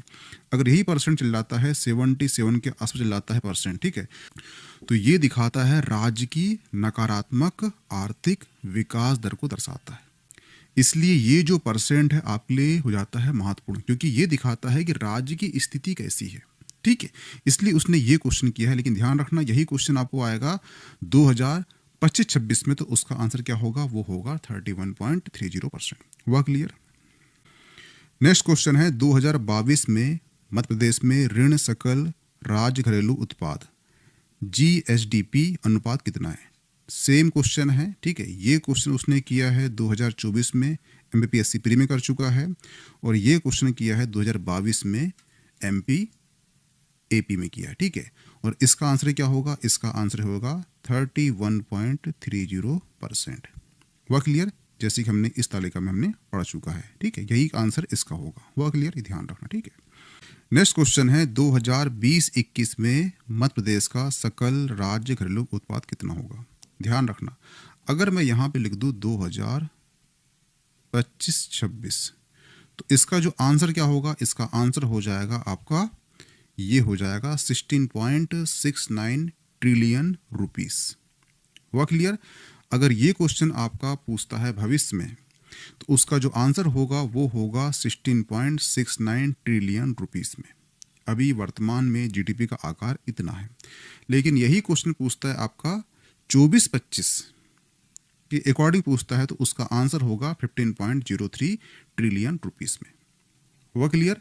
क्योंकि क्या होता है कि जैसे आप भी पढ़ रहे हो, आपका पेपर है भी, ठीक है, तो आपको याद रखना है डाटा करेंट का, और जस्ट उसके एसएल पर डाटा याद रखना है, क्योंकि क्वेश्चन वहीं से उठेंगे। तो आपको ध्यान रखना है कि जीडीपी का आकार पहले कितना था और अभी कितना है। ठीक है, अभी पूछेगा आपसे तो वो आकार इतना किया गया है अनुमानित, कितना था पूछेगा आपसे तो इतना था। हुआ क्लियर, ये ध्यान रखना। नेक्स्ट क्वेश्चन है मध्य प्रदेश ने अपना सकल राज्य घरेलू उत्पाद जीएसडीपी कब तक दुगुना करने का लक्ष्य रखा है। तो ध्यान रखना, मध्य प्रदेश ने अपना सकल राज्य घरेलू उत्पाद 2028-29 तक जो है दुगुना करने का लक्ष्य रखा है। ध्यान रखना। हुआ क्लियर। वर्ष 2022-23 में मध्य प्रदेश बाल बजट को बजट के अनिवार्य भाग के रूप में प्रस्तुत करने वाला देश का राज्य था। तो ये राज्य कौन सा है, ध्यान रखना, जो मध्य प्रदेश है इसने बाल बजट को बजट के अनिवार्य भाग के रूप में प्रस्तुत करने वाला ये देश का पहला राज्य है। ऑप्शन डी सही हो जाएगा। हुआ क्लियर। और ये ध्यान रखना कि सबसे पहले इसने 22-23 में ही ये बजट पेश किया है। तो नेक्स्ट क्वेश्चन आपसे ये करेगा वो कि बाल बजट उसने सर्वप्रथम कब पेश किया है, तो उसका आंसर क्या हो जाएगा, वो हो जाएगा 2022 में। हुआ क्लियर। नेक्स्ट क्वेश्चन है मध्य प्रदेश सरकार द्वारा पहली बार बाल बजट कब प्रस्तुत किया गया था। बता चुका हूं इसका आंसर, ये पेश किया गया था 2022-23 में। हुआ क्लियर। तो यहां से एक क्वेश्चन कमेंट बॉक्स में कमेंट करना कि 2026-27 में जो बजट पेश किया गया है, इसमें जो बाल बजट है उसके लिए कितनी राशि आवंटित की गई है, ये क्वेश्चन का आंसर कमेंट करना। ठीक है। मध्य प्रदेश शासन के मेरा बजट 2025-26 के अनुसार 2047 तक मध्य प्रदेश सरकार कौन सा आर्थिक लक्ष्य हासिल करने की आकांक्षा रखती है? तो वो रखती है आकांक्षा कौन सा? वो रखती है आकांक्षा ऑप्शन सी, $2 ट्रिलियन की अर्थव्यवस्था का। हुआ क्लियर? वर्ष 2047 तक जब हम 100 साल मनाएंगे आज़ादी के, ठीक है, तब मध्य प्रदेश की जो अर्थव्यवस्था है वो $2 ट्रिलियन की अर्थव्यवस्था बनाने का लक्ष्य रखा गया, यानी कि 250 लाख करोड़। और 2028-29 तक मध्य प्रदेश की जो अर्थव्यवस्था है ये 27.2 लाख करोड़ की अर्थव्यवस्था बनाने का लक्ष्य रखा गया है। हुआ क्लियर? ये दोनों डेटा को आप याद कर लेना। मध्य प्रदेश में जेंडर बजटिंग की प्रक्रिया का आरंभ किस वित्तीय वर्ष में हुआ है? तो ये कब हुआ है? तो ये हुआ है 2007-8 में हुआ है। मध्य प्रदेश में जेंडर बजटिंग की प्रक्रिया शुरुआत वित्तीय वर्ष 2007-8 में की गई है। इसका उद्देश्य क्या है? इसका उद्देश्य योजनाओं एवं कार्यक्रमों में महिलाओं की भागीदारी और उसके लाभ को सुनिश्चित करना। जेंडर बजट में 31 विभागों के महत्वपूर्ण कार्यक्रम सम्मिलित किए गए हैं, ध्यान रखना। हुआ क्लियर? मध्य प्रदेश में जेंडर बजटिंग की प्रक्रिया का आरंभ किस वित्तीय वर्ष में हुआ है? किस में हुआ है? ये हुआ है आपका 2007-8 में। नेक्स्ट क्वेश्चन है मध्य प्रदेश की अर्थव्यवस्था है, तो ध्यान रखना मध्य प्रदेश की जो अर्थव्यवस्था है वो कृषि प्रधान अर्थव्यवस्था है। इसके बारे में हमने अच्छा खासा डिस्कशन करे हैं। लेक्चर 1 हुआ है आर्थिक सर्वेक्षण का, उसे आप जाकर एक बार देख लेना। ठीक है। मध्य प्रदेश की अर्थव्यवस्था का मुख्य रूप से आधार है वो क्या है? तो वो है कृषि क्षेत्र। मध्य प्रदेश वित्त निगम का मुख्यालय किस जिले में है? कहाँ पर है? पता है आपको, ये इंदौर में है। नेक्स्ट क्वेश्चन है मध्य प्रदेश में ज्ञान मिशन को शुरू करने का मुख्य उद्देश्य क्या था? तो क्या था? इसका मुख्य उद्देश्य था समावेशी एवं व्यापक विकास करना। ऑप्शन बी सही हो जाएगा। ठीक है। लेकिन वर्तमान परिप्रेक्ष्य में 2026-27 में 25-26 में इसका जो क्वेश्चन होगा वो हो जाएगा ज्ञानी।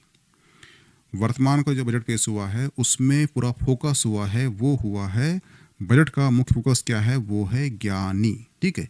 जी फॉर क्या होता है? गरीब, वाई फॉर युवा, ए फॉर अन्नदाता, एन फॉर नारी, ये पहले का था। ठीक है।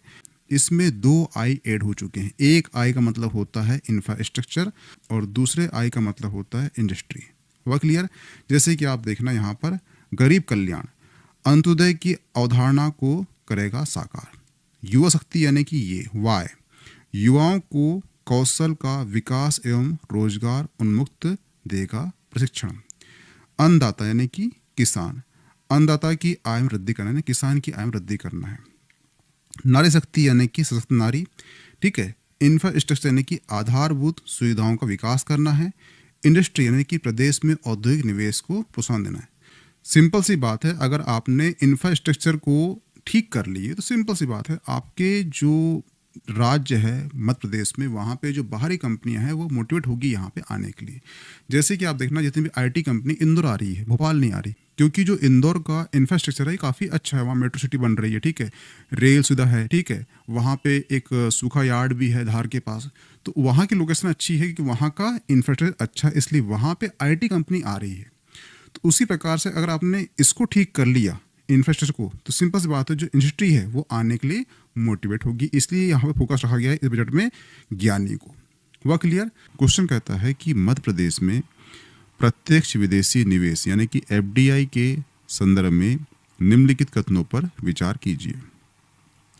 ये क्वेश्चन आ चुका है 2023 में, लेकिन वर्तमान परिप्रेक्ष्य में इसका जो आंसर होगा, ये जो इमेज दिख रही है ये इमेज है आपके आर्थिक सर्वेक्षण की।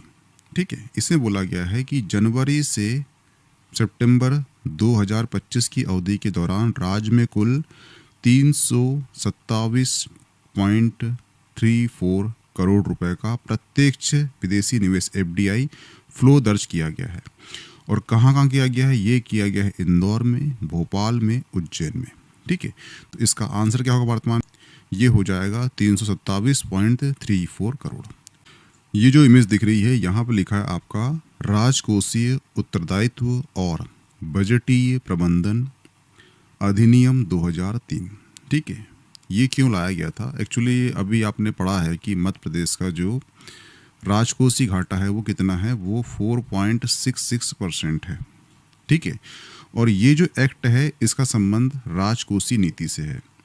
ये क्या था? ये भारत सरकार द्वारा एक कानून है, ठीक है, जो वित्तीय अनुशासन लाने और राजकोषीय घाटे को कम करने और दीर्घकालीन व्यापक आर्थिक स्थिरता सुनिश्चित करने के लिए लागू किया गया था। इसका उद्देश्य क्या था? इसका उद्देश्य था राजस्व घाटे को समाप्त करना और राजकोषीय घाटे को सकल घरेलू उत्पाद के कितना 3% तक सीमित करना। ठीक है, तो क्वेश्चन कभी आएगा आपको कि राजकोषीय उत्तरदायित्व बजटीय प्रबंधन अधिनियम कब का है, तो ये 2003 का है। हुआ क्लियर? ये ध्यान रखना। लेकिन यही क्वेश्चन आता है आपको मध्य प्रदेश के परिप्रेक्ष्य में। ठीक है, यानी क्वेश्चन आया कि मध्य प्रदेश राजकोषीय उत्तरदायी बजट प्रबंधन कब का है, तो ये कब का है? ये 2005 का है। अगर क्वेश्चन आता है भारत परिप्रेक्ष्य में तो उसका आंसर हो जाएगा 2003। लेकिन यही क्वेश्चन आता है यहाँ पे आपको लिखा रहेगा मध्य प्रदेश राजकोषीय उत्तरदायी बजटीय प्रबंधन अधिनियम कब का है, तो वो 2005 का है। एमपी परिप्रेक्ष्य में आता है तो उसका आंसर क्या होगा? 2005 होगा। भारत किस में आता है तो उसका आंसर 2003 होगा। हुआ क्लियर? यानी कि मध्य प्रदेश ने भी ऐसा ही एक्ट पास किया है जिसके अंतर्गत राजकोषीय नीति को, राजकोषीय घाटा को कम करना है। उसके लिए उसने बिल पास करी। कब करी? 2005 का एक्ट ला दी। हुआ क्लियर? तो ये ध्यान रखना। ठीक है, और इस एक्ट के अंतर्गत जो मध्य प्रदेश है वहाँ पर जो राजकोषीय घाटा है उसको करना है 3 से लेकर 3.5% तक लाना है किसके? जीडीपी के। हुआ क्लियर? और यहाँ पे कितना है? तो यहाँ पे 3% है। ये नहीं पूछेगा, आपसे पूछेगा ओनली एक्ट कब का है। अगर क्वेश्चन करता है मध्य प्रदेश के परिप्रेक्ष्य में तो उसका आंसर होगा 2005। अगर क्वेश्चन करता है भारत के परिप्रेक्ष्य में तो उसका आंसर होगा 2003। ये घाटी प्रवृत्ति दिखा रहा है आपको यहाँ पर। ठीक है, 2020-18 से लेकर 2025-26 तक क्वेश्चन आपको आया कि घाटा जो है, जो राजकोषीय घाटा है सर्वाधिक कब हुआ था, तो ये 2020-21 में हुआ था। क्यों हुआ था? क्योंकि इसमें आया था कोविड की लहर आई थी। आपको जानते हो ना 20-21।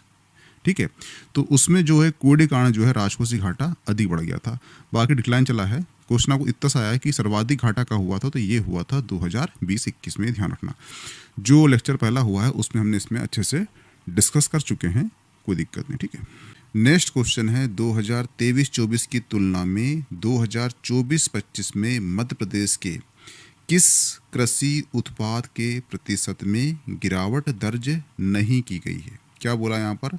नहीं की गई है। ठीक है, तो यहाँ पे आपको दिख रहा है खाद्यान्न उत्पादन, दलहन, तिलहन, ठीक है, वाणिज्य फसल उत्पादन। ये दिया गया है आपका कृषि की इमेज, और ये इमेज किसकी है? वो है मध्य प्रदेश के आर्थिक सर्वेक्षण की। यहाँ बोला गया है 2024-25 में कुल फसल उत्पादन में क्या हुई है? बढ़ोतरी हुई है 7.6% की। उसके साथ बोला है उसने कि जो खाद्यान्न फसल होती है, ठीक है, उसमें वृद्धि प्रमुख योगदान है, यानी जो खाद्यान्न फसल है उसमें वृद्धि दर्ज की गई है। दूसरी चीज, दलहन में 21.90% और तिलहन में 5.727% की गिरावट दर्ज की गई, यानी कि तिलहन और तिलहन का क्या हुआ है? ये उत्पादन गिरा है इसका।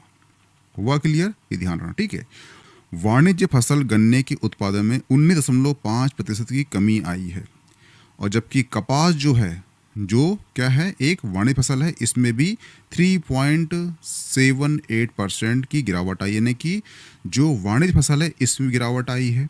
ठीक है, और फसल ये छोड़ दो। ठीक है, अब यहाँ पे क्वेश्चन क्या दिया गया था? यहाँ बोला है गिरावट नहीं आई है। ठीक है, खाद्यान्न उत्पादन में बढ़ोतरी की गई है। ठीक है, दलहन में, तिलहन में और वाणिज्य फसल में। अगर आप देखो यहाँ पर, ठीक है, दलहन क्या हुआ है? यहाँ पर दलहन तिलहन में गिरावट आई है, वाणिज्य फसल में गिरावट आई है, तो ये सही है, गिरावट आई है, गिरावट आई है। ठीक है, और ये गिरावट आई है। लेकिन इसने पूछा है किसमें गिरावट नहीं आई है। यहाँ देखना, यहाँ दिख रहा है खाद्यान्नों में वृद्धि प्रमुख योगदान है, यानी कि जो खाद्यान्न है इसमें क्या हुई है, इसमें वृद्धि हुई है। तो इसका आंसर क्या होगा, इसका आंसर होगा ऑप्शन ए। ठीक है, क्योंकि यहाँ बोला है उसने कृषि उत्पादन के प्रतिशत में गिरावट दर्ज नहीं की गई है, और यहाँ बोला है खाद्यान्न में वृद्धि प्रमुख योगदान है, यानी खाद्यान्न में क्या हुआ, वृद्धि हुई है, तो इसमें गिरावट नहीं है, इसलिए इसका आंसर क्या हो जाएगा, ऑप्शन ए हो जाएगा। हुआ क्लियर। बाकी दलहन तिलहन वाणिज्य फसल में गिरावट दर्ज की गई है। इस तरह क्वेश्चन आएंगे तो उसको हल करने की क्षमता आप में विकसित हो चुकी होगी। हुआ क्लियर। तो ध्यान रखना, मध्य प्रदेश पीएससी जो है इस प्रकार के क्वेश्चन करता है। हुआ क्लियर। इसका आंसर आपको यहाँ से मिल चुका होगा। ठीक है, और इस पीपीटी को, इतनी पीपीटी यहाँ पे ऐड है, इनको ध्यान से पढ़ लेना। मैंने यहाँ पर सारे जो फैक्ट हैं उसको अंडरलाइन कर दिया है। ठीक है, आपको पढ़ने में टाइम कम लगेगा। जब भी एग्जाम होती है उसके 1-2 दिन पहले से एक बार रिवाइज कर लेना। ठीक है, जैसे ही आप देखना प्रमुख खाद्यान्न फसलों का उत्पादन, इसमें बोला है कि जो गेहूँ का उत्पादन है इसमें वृद्धि हुई है। ठीक है, जो कुल खाद्यान्न उत्पादन में वृद्धि हुई है। ठीक है, यानी सब में वृद्धि हुई है, खाद्यान्न फसलों में क्या हुई है, वृद्धि हुई है, ये बता रहा है। ठीक है, तो ये जो ग्राफ बता रहा है, ये ग्राफ हमने जो पढ़े हैं ना यहाँ पर, कि जो उत्पादन में कहना चाहिए वृद्धि हुई है, जैसे यहाँ पर लिखा गया है जो कुल उत्पादन क्षेत्र में मामूली गिरावट आई है। ठीक है, खाद्यान्नों में वृद्धि हुई है, तो ये जो ग्राफ है ये वही बता रहा है, वृद्धि हुई है। ठीक है, गिरावट हुई है, गिरावट हुई है, वृद्धि हुई है, इस टाइप से बता रहा है। कोई दिक्कत नहीं, जो हमने पढ़ चुके हैं उस पीपीटी इमेज में उसी को ये बता रहा है, ग्राफ है इसमें। ठीक है, जैसे कि यहाँ देखना कुल खाद्यान्न उत्पादन। ठीक है, जैसे यहाँ बताया जा रहा है खाद्यान्न फसलों का उत्पादन, जैसे आप देख पा रहे हो ये जो गेहूं उत्पादन है। ठीक है, इसमें क्या हुई है, इसमें वृद्धि हुई है। हुआ क्लियर। ठीक है, इसके बाद देख लीजिए आप यहाँ पे कुल खाद्यान्न उत्पादन, इसमें क्या हो रही है, इसमें वृद्धि हुई है। ठीक है, मक्का उत्पादन में, ठीक है, क्या हुआ है, इसमें वृद्धि दर्ज की गई है। हुआ क्लियर। और इसके साथ ही हाँ, तो आप देख पा रहे हो यहाँ पे कि गेहूं उत्पादन, कुल खाद्यान्न उत्पादन और मक्का उत्पादन में क्या हुई है, वृद्धि हुई है। ठीक है, तो क्वेश्चन ये आएगा कि उसमें गिरावट की गई, किसमें वृद्धि की गई है। हुआ क्लियर। हमने जो क्वेश्चन पहले कर चुके हैं उसके अकॉर्डिंग आपको ध्यान रखना। ठीक है, ये ग्राफ वही बता रहा है जो हमने इसमें पढ़ चुके हैं वही चीज। ठीक है, जैसे आप देखना कि तिलहन, ठीक है, जो ये आपको दिख रहा है, ये दलहन उत्पादन में क्या हुआ है, 2190% क्या हुई, कमी हुई है। हुआ क्लियर। ध्यान रखना कि आपको क्वेश्चन आएगा दलहन में वृद्धि हुई है, गिरावट हुई है, तो यहाँ क्वेश्चन आया क्या है, ये कमी हुई है। हुआ क्लियर। तो गिरावट जहाँ पे अति हुई है उसको याद रखना है, किसमें गिरावट हुई है, किसमें वृद्धि हुई है। क्वेश्चन सिंपल सा आएगा, किसमें वृद्धि हुई, किसमें गिरावट हुई है। ठीक है, तो आप वहाँ से हल कर लोगे। जो पहला क्वेश्चन बताया था मैंने उसी क्वेश्चन के अकॉर्डिंग जो क्वेश्चन है वो आएगा। ठीक है, जैसे कि ये दलहन उत्पादन में क्या हुआ है, कमी आई है। ठीक है, ये हम पढ़ चुके हैं इसके पहले। सरसों, ठीक है, सबसे अधिक गिरावट किसमें आई है, ये ध्यान रखना। सबसे अधिक जो गिरावट है किसमें आई है, सरसों में आई है। क्वेश्चन आपको आएगा कि सबसे अधिक गिरावट किसमें हुई है, तो वो सरसों में हुई है। दलहन में गिरावट आई है, वाणिज्य फसल में गिरावट आई है। ठीक है, तिलहन में गिरावट आई है, लेकिन सबसे अधिक जो गिरावट आई है वो किसमें आई है, राई और सरसों में आई है। हुआ क्लियर, ये ध्यान रखना। ठीक है, जैसे कि हमारा जो राज्य है उसका एक और नाम है वो है सोया स्टेट का उत्पादन वर्ष 2023-24 से इतने हजार टन से घटकर 2024-25 में 6,624 टन रह गया, यानी कि इसका उत्पादन 6,800 से 6,600 हो चुका है। यानी क्या हुआ, जो सोयाबीन का उत्पादन है इसमें क्या हुआ, 3.10 जो प्रतिशत है इसमें क्या हुआ, मामूली गिरावट दर्ज की गई है। ठीक है, यानी ध्यान रखना, आपको इतना ध्यान रखना है कि जो सोयाबीन स्टेट का नाम है एमपी का, जो सोयाबीन उत्पादन है उसमें मामूली गिरावट दर्ज की गई है। अब ये क्वेश्चन उठ सकता है कितनी गिरावट दर्ज की गई है, क्योंकि आपका जो राज्य है उसका नाम ही क्या है, एक वो है सोया स्टेट। तो क्वेश्चन पूछे है कितनी गिरावट हुई है, तो आपको ये वाला फैक्ट याद रखना है, वो गिरावट कितनी है, वो 3.10% गिरावट दर्ज की गई है। हुआ क्लियर, ध्यान रखना। ये क्वेश्चन काफ़ी आईएमपी क्वेश्चन इसमें बोला गया है कि भारतीय खान ब्यूरो द्वारा प्रकाशित वित्त वर्ष 2024-25 के राज्यवार उत्पादन में राष्ट्रीय आंकड़ों में मध्य प्रदेश के संदर्भ में कौन सा कथन सुमिलित नहीं है। ये जो इमेज दिख रही है ये इमेज है मध्य प्रदेश के आर्थिक सर्वेक्षण 2025-26 की। ठीक है, जिसमें बोला गया है प्रदेश की आर्थिक प्रगति, औद्योगिक विकास में खनिजों के उत्पादन, खनिज आधारित उद्योग का महत्वपूर्ण स्थान है। देश में खनिज संसाधनों की दृष्टि से मध्य प्रदेश कितना 4th स्थान है।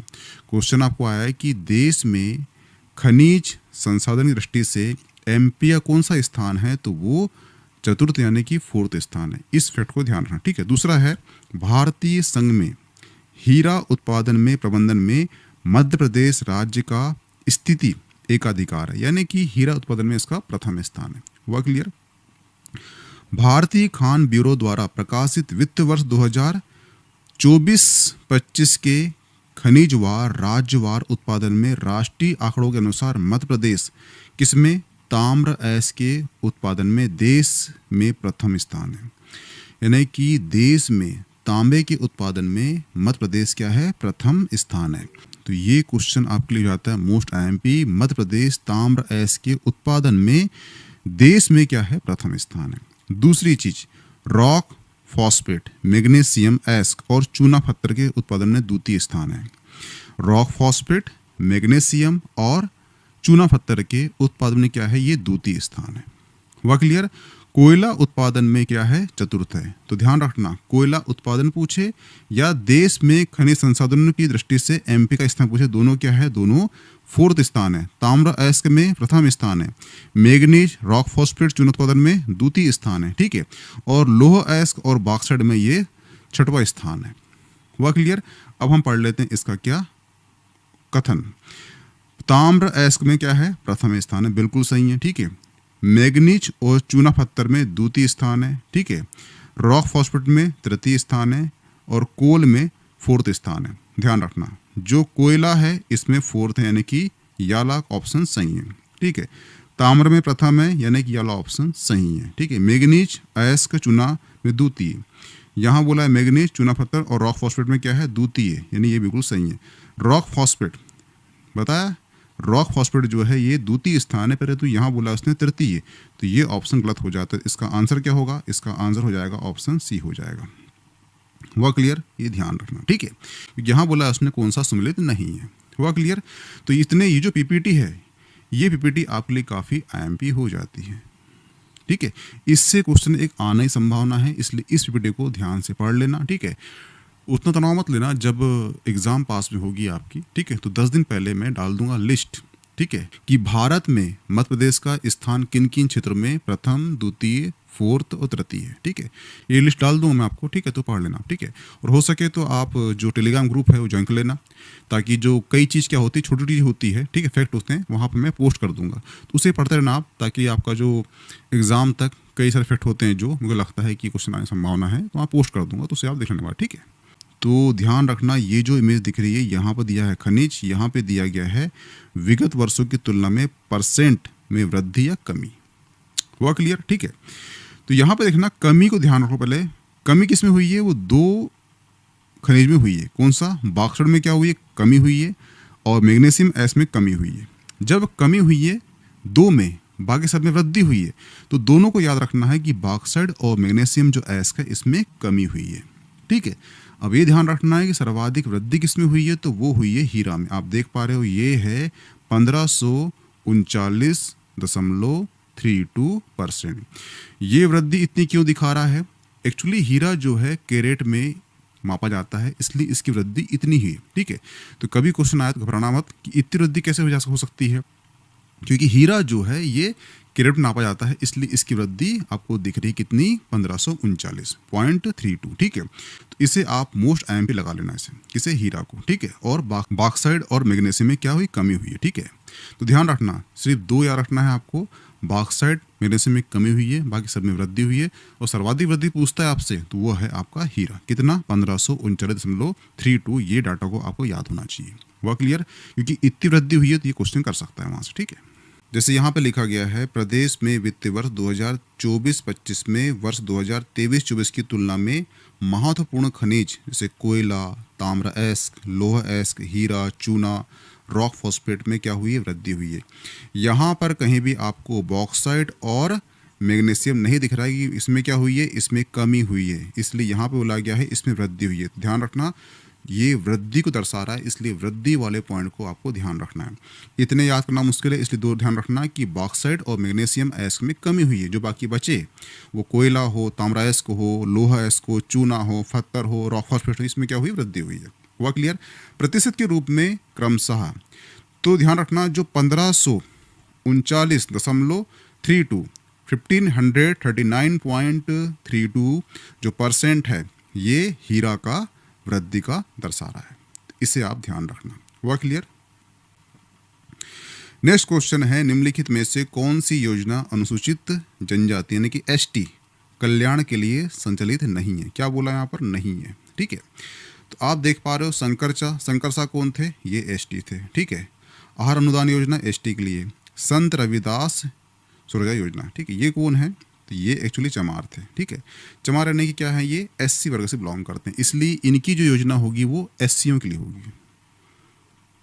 वह क्लियर? एसटी के लिए नहीं होगी, इसलिए इसका जो आंसर होगा वो हो जाएगा ऑप्शन सी। ठीक है, जैसे ये इमेज दी गई है आपकी धरती आबा जनजाति ग्राम उत्कर्ष अभियान, ये जो योजना है 2 अक्टूबर 2024 की है। एक्चुअली ये जो योजना है ये 15 अक्टूबर को लॉन्च करने वाले थे, 15 नवंबर को। ठीक है, पर क्या हुआ था कि वहाँ चुनाव था। ठीक है, इसलिए इसे पहले ही लॉन्च कर दिया गया है चुनाव का लाभ उठाने के लिए झारखंड में। ठीक है, तो 15 नवंबर किसकी डेट ऑफ बर्थ है? वो है बिरसा मुंडे के। ठीक है, ध्यान रखो इसीलिए। ठीक है, तो ये डेट है आपको याद होना चाहिए कि धरती आबा जनजाति ग्राम उत्कर्ष अभियान कब की योजना है? तो वो 2 अक्टूबर 2024 की।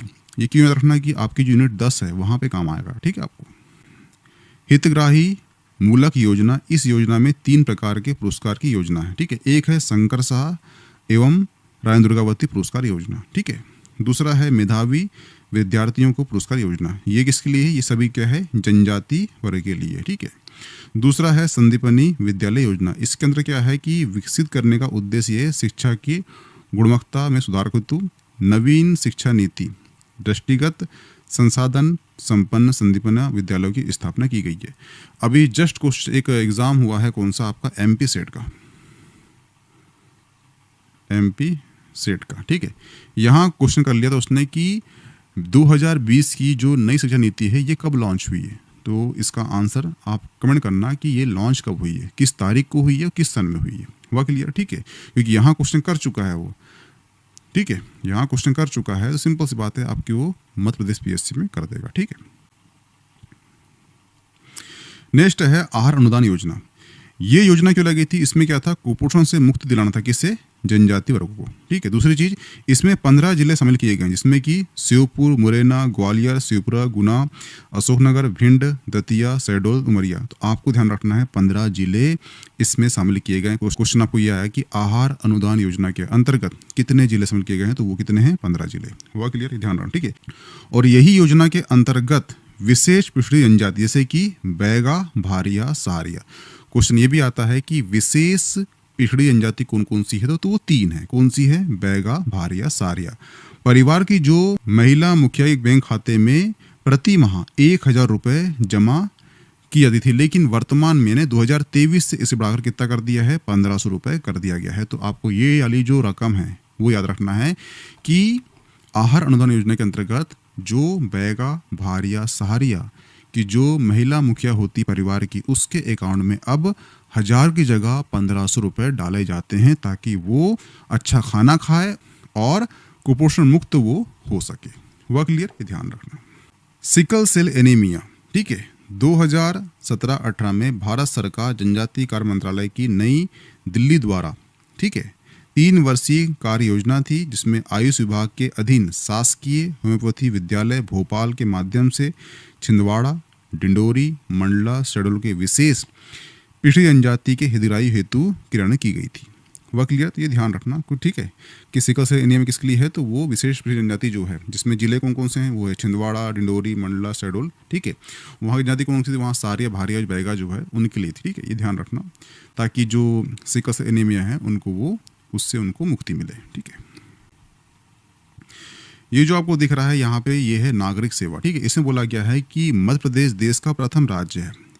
जहाँ प्रथम है आपको याद रखना है कि एमपी प्रथम राज्य है जहां वो नागरिकों को अधिसूचना लोक सेवाओं के प्रदान की विधिक गारंटी प्रदान करता है। क्वेश्चन आपको आया कि देश में ऐसा कौन सा राज्य है जो अपने नागरिक को विधिक गारंटी प्रदान करता है, तो कौन सा राज्य है, वो है मध्य प्रदेश राज्य।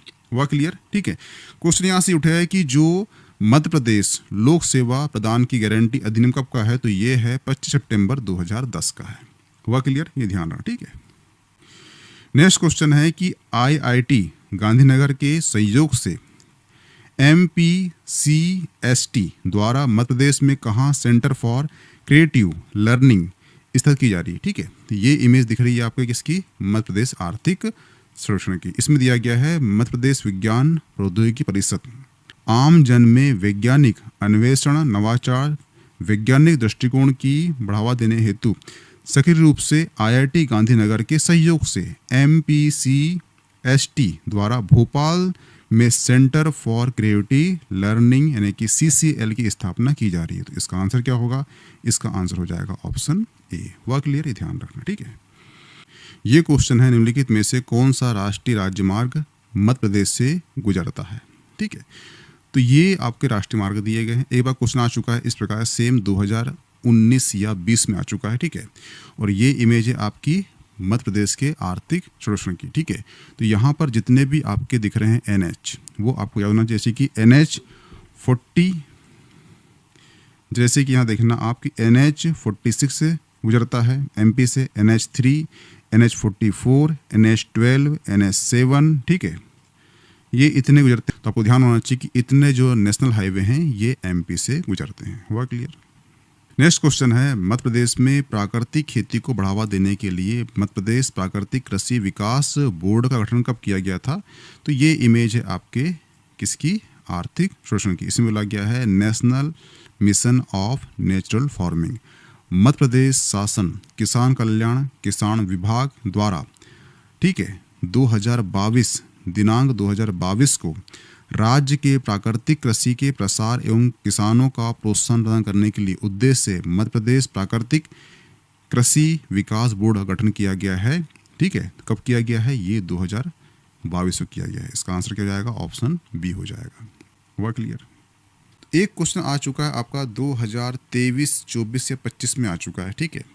तो क्वेश्चन क्या था? वो था आपका जो प्याज टमाटर संबंधी क्वेश्चन था कि इसका उत्पादन कितना होगा। ठीक है। तो ध्यान रखना, देखना यहाँ पे दिया गया है आपका ओनियन, यहाँ पे दिया गया पोटैटो, यहाँ दिया गया टमाटर। ठीक है, टमाटो। तो जो ओनियन है उसका जो क्या प्रोडक्टिविटी जो है ये है 24.92% और जो टमाटो है उसका कितना परसेंट है? वो है 28.26%। ध्यान रखना, यहाँ पे आपको दिख रही है संख्या बड़ी, यहाँ पे आपको संख्या दिख रही है छोटी दिख रही है। ठीक है। यानी जो प्याज है उसका जो उत्पादन है ये सर्वाधिक है और जो टमाटर है उसका उत्पादन प्याज से कम है, लेकिन जो प्याज है उसका जो उत्पादकता है वो सर्वाधिक है, टमाटर की उत्पादकता कम है। तो क्वेश्चन ध्यान से पढ़ना, अगर वहाँ लिखा है आपका प्रोडक्शन तो उसमें टॉप पे होगा प्याज, लेकिन वहाँ पे क्वेश्चन लिखा है आपका प्रोडक्टिविटी, लेकिन वहाँ पे आपको लिखा है उत्पादकता किसकी है, तो वो है टमाटर की। ये क्या होता है समझेंगे इसके आगे। ठीक है। तो ध्यान रखना, अगर उत्पादकता आता है तो उसका आंसर होगा टमाटर, लेकिन क्वेश्चन आता है कि उत्पादन आता है तो उसका आंसर होगा आपका क्या? प्याज। हुआ क्लियर? अब ये क्या होता है समझते हैं इसके आगे। जैसे कि यहाँ पर भी सेम चीज हो गई है, जो गार्लिक है उसका उत्पादन सर्वाधिक है और जो टर्मरिक है इसका उत्पादन गार्लिक से कम है, लेकिन यहाँ क्वेश्चन करता है कि सर्वाधिक उत्पादकता किसकी है, तो वो है टर्मरिक की 18.14%। वहीं पर जो गार्लिक है वो टर्मरिक से कम हो जाती है उसकी उत्पादकता। अब हम समझते हैं कि उत्पादन और उत्पादकता क्या होती है। ठीक है। क्वेश्चन आपको आता है कि उत्पादन किसका है, तो वो गार्लिक का है सर्वाधिक, लेकिन क्वेश्चन आपको आएगा उत्पादकता किसकी है, तो वो है टर्मरिक की। ठीक है। तो यहाँ पे हम समझते हैं कि उत्पादन और उत्पादकता में अंतर क्या है। तो किसान है, दो हैं, किसान ए किसान बी है। किसान ए के पास भी 1 हेक्टेयर भूमि है, किसान बी के पास भी 1 हेक्टेयर भूमि है, लेकिन दोनों के उत्पादन में अंतर है। 1 हेक्टेयर में किसान उगाता है 10 कुंटल धान उगाता है, किसान भी जो है एक ट्रे में ही 100 कुंटल धान उगाता है। तो ये क्या कर रहा है, इन दोनों में क्या हो रहा है, 10 कुंटल ये हो गया उसका उत्पादन, लेकिन जो एक ट्रे में 100 कुंटल उगा रहा है ये हो गया उसका उत्पादकता। वह क्लियर? यानी कि बहुत ही कम संसाधन में आप उत्पादन अधिक कर लेते हो तो उसे कहते हैं उत्पादकता, यानी कि इफिशियंसी आपकी अच्छी है। संसाधन कम है और उत्पादन ज़्यादा है तो वो हो जाएगा आपका उत्पादकता। तो यहाँ पे इसलिए बोला है कि जो गार्लिक है, ठीक है, इसका जो है उत्पादन बहुत है परंतु इसके पास क्षेत्र भी अधिक है, इसीलिए इसका जो उत्पादकता है ये कम हो जाती है। उसी प्रकार से जो टर्मरिक है, इसका जो क्षेत्र है उसके अकॉर्डिंग जो उत्पादन है ये सर्वाधिक है, इसलिए इसका जो उत्पादकता है ये सर्वाधिक हो चुकी है। इसलिए ध्यान रखना, वहाँ क्वेश्चन क्या किया है, ध्यान रखना, उत्पादकता पूछा है कि उत्पादन पूछा है। तो ध्यान रखना, अगर इसमें कन्फ्यूजन हो रहा होगा आपका तो ध्यान रखना कि जो गवर्नमेंट है वो क्वेश्चन करेगी आपसे जो उसमें उसने टॉप की है। तो यहाँ पर ध्यान रखना, सर्वाधिक उत्पादक किसकी है, वो टर्मरिक की है, तो यहाँ पे क्वेश्चन करेगा टर्मरिक, ठीक है। यहाँ पे क्वेश्चन करेगा वो, यहाँ पे क्वेश्चन करेगा वो टमेटो, यानी कि इसकी जो उत्पादकता है अधिक है। तो जहाँ पर आपको, अगर आपको दोनों डाटा याद नहीं हो पा रहा है तो इसे लिख लेना, ठीक है। उत्पादन पूछेगा आपसे तो उसका आंसर होगा प्याज। अगर आपसे पूछ रहा है उत्पादकता, पूछ रहा है उत्पादकता, तो उसका आंसर हो जाएगा टमाटर। हुआ क्लियर? वही सेम चीज यहाँ पर ध्यान रखना कि अगर क्वेश्चन करता है आपसे गार्लिक का क्या है तो ये उत्पादन में सर्वाधिक है, लेकिन जो टर्मरिक है इसका क्या है, ये सर्वाधिक इसमें है, वो उत्पादकता में है, ठीक है। जहाँ पे इफिशियंस के साथ सर्वाधिक उत्पादन होता है बहुत ही कम जगहों पर, बहुत ही कम भूमि पर, उसे कहते हैं उत्पादकता, कि वो बहुत ही कम चीज़ों में, बहुत कम संसाधन में अच्छा उत्पादन कर पा रहा है, यानी उसके पास भूमि कम है लेकिन उसके फसल ज़्यादा हो रही है। हुआ क्लियर? ये कहलाती है उत्पादकता। जैसे ध्यान रखना कि यहाँ पर फ्लावर का नाम दिया गया है, ये है मेरीगोल्ड। मेरीगोल्ड का जो उत्पादकता है ये सर्वाधिक है। तो क्वेश्चन आपको आया कि जो इतने इतने फूल दे देगा, आपको दे देगा मेरीगोल्ड, रोज, ठीक है, ये अपना और फूल दे देगा आपको, ये बोलेगा कि इसमें सबसे ज़्यादा जो उत्पादकता किसकी है तो वो है मेरीगोल्ड की। ध्यान रखना। हुआ क्लियर? यहाँ क्वेश्चन दिया गया है वॉस ऑन व्हील्स पहल की शुरुआत एक पायलट प्रोजेक्ट के रूप में मध्य प्रदेश के किस जिले से की गई है। ये जिले दिए गए हैं, ठीक है,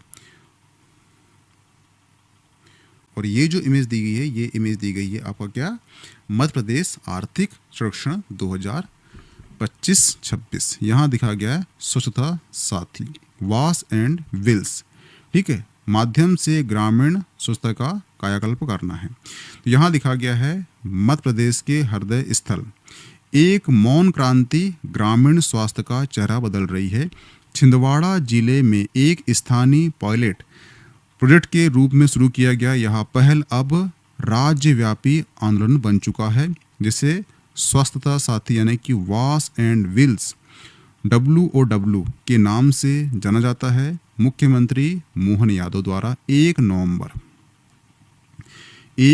2025 को, ठीक है, आधिकारिक तौर पर लॉन्च की गई है तकनीक, जिसके अंतर्गत स्वच्छ भारत मिशन फेज 2 के तहत ग्रामीण स्वच्छता रखरखाव की महत्वपूर्ण कमी को दूर किया जाएगा। तो इसका आंसर क्या होगा? इसका आंसर हो जाएगा ऑप्शन सी। क्या हो जाएगा? छिंदवाड़ा जिला। हुआ क्लियर? ही ध्यान रखना, ठीक है।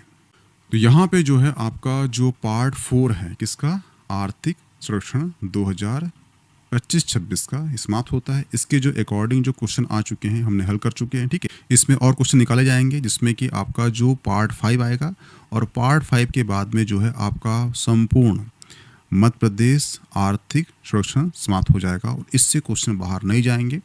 जितनी पीपीटी आपको बताया जा रहा है कि ध्यान रखना है, इसे पढ़ना है तो इसे पढ़ लेना, ठीक है। डेटा बाहर आपको नहीं जाएगा यहाँ से, आप खुद देख लेना 2026 के प्री के एग्जाम में, ठीक है, क्योंकि ये क्वेश्चन वो हैं जो आपके PYQ में आ चुके हैं, उसके अकॉर्डिंग हल किया जा रहा है, ठीक है।